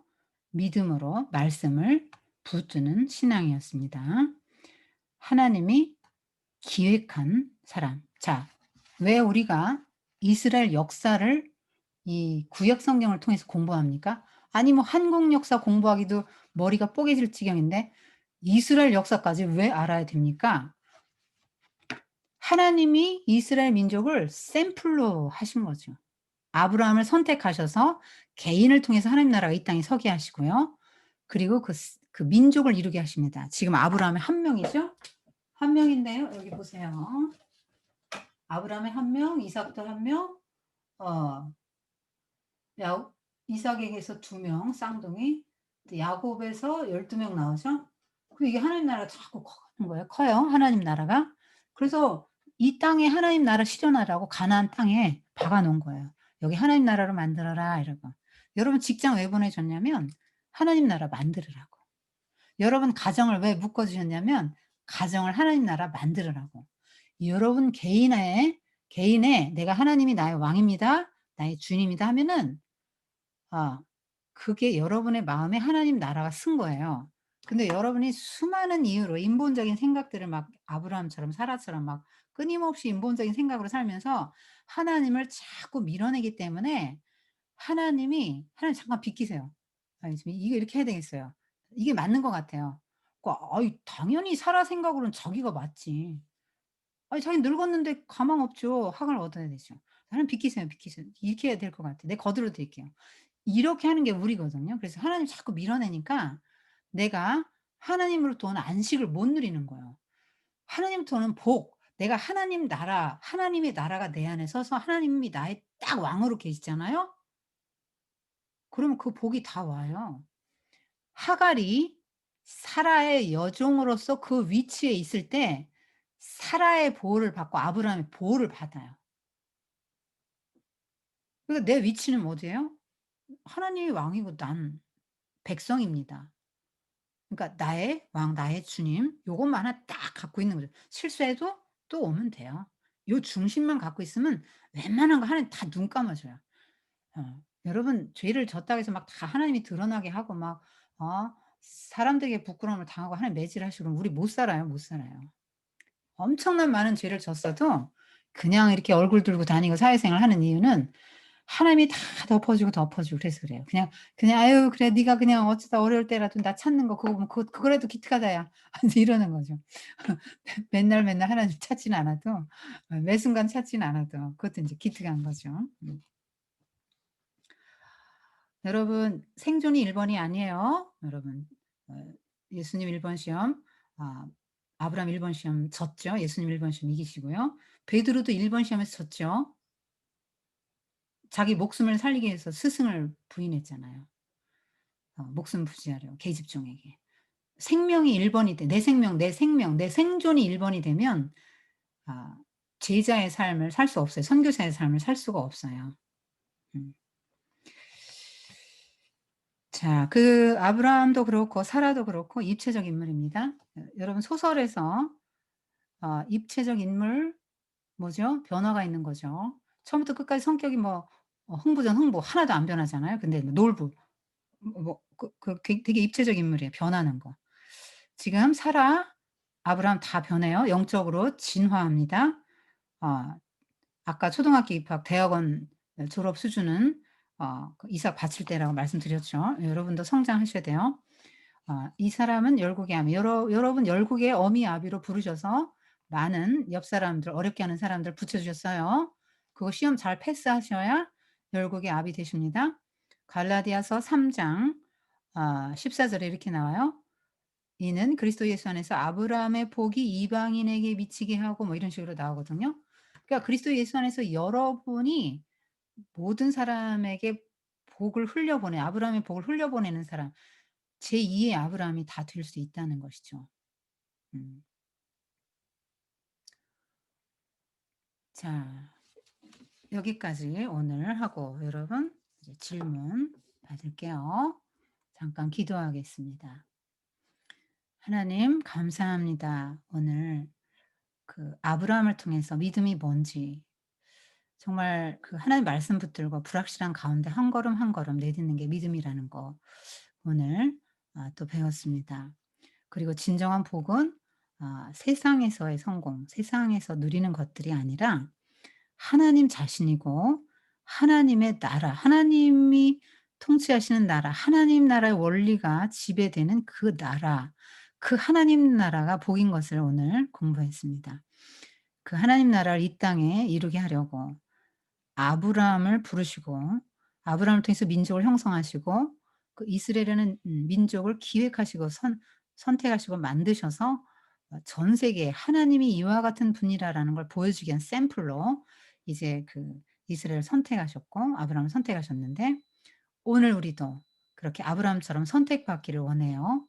그리고 아브라함처럼 다 내려놓고 세상의 가치관과 세계관을 내려놓고 하나님 나라의 가치관을 선택하며 그렇게 과감하게 단절해 낼 때 정말 아브라함이 갈대아우르나 하란에서 누리지 못할 너무나도 놀라운 이런 위대한 이름 믿음의 조상이라는 그 이름 아름다운 이름을 얻게 되고 그의 생애도 역시 모든 것이 풍족한 가운데 평탄하게 지나게 되는 것을 오늘 보았습니다. 우리가 아 정말 '뭘 먹고 사나? 나도 좀 이름을 날려야 되는데. 이런 내 자식도 잘 돼야 되겠는데.' 이런 것에서 좀 벗어나서 하나님 나라 영광을 위해서 구하는 삶을 살아갈 때 하나님이 어떻게 우리 삶을 놀랍게 채워 주시고 더 존귀하고 영화롭게 하시는지를 경험해 나갈 수 있도록 축복해 주세요. 열국의 어미가 되고 열국의 아비가 되도록 품는 사람, 하나님 나라의 질서를 따라서 용서하고 품는 사람, 하나님이 나의 주님을 고백하고 왕이심을 고백하고 전폭적으로 맡기고 순종하는 삶을 살아서 그 순종으로 하나님 나라가 나를 통하여서 확대되어 가는 복의 통로가 되게 하여 주시옵소서. 예수님의 이름으로 감사하며 기도드립니다. 아멘.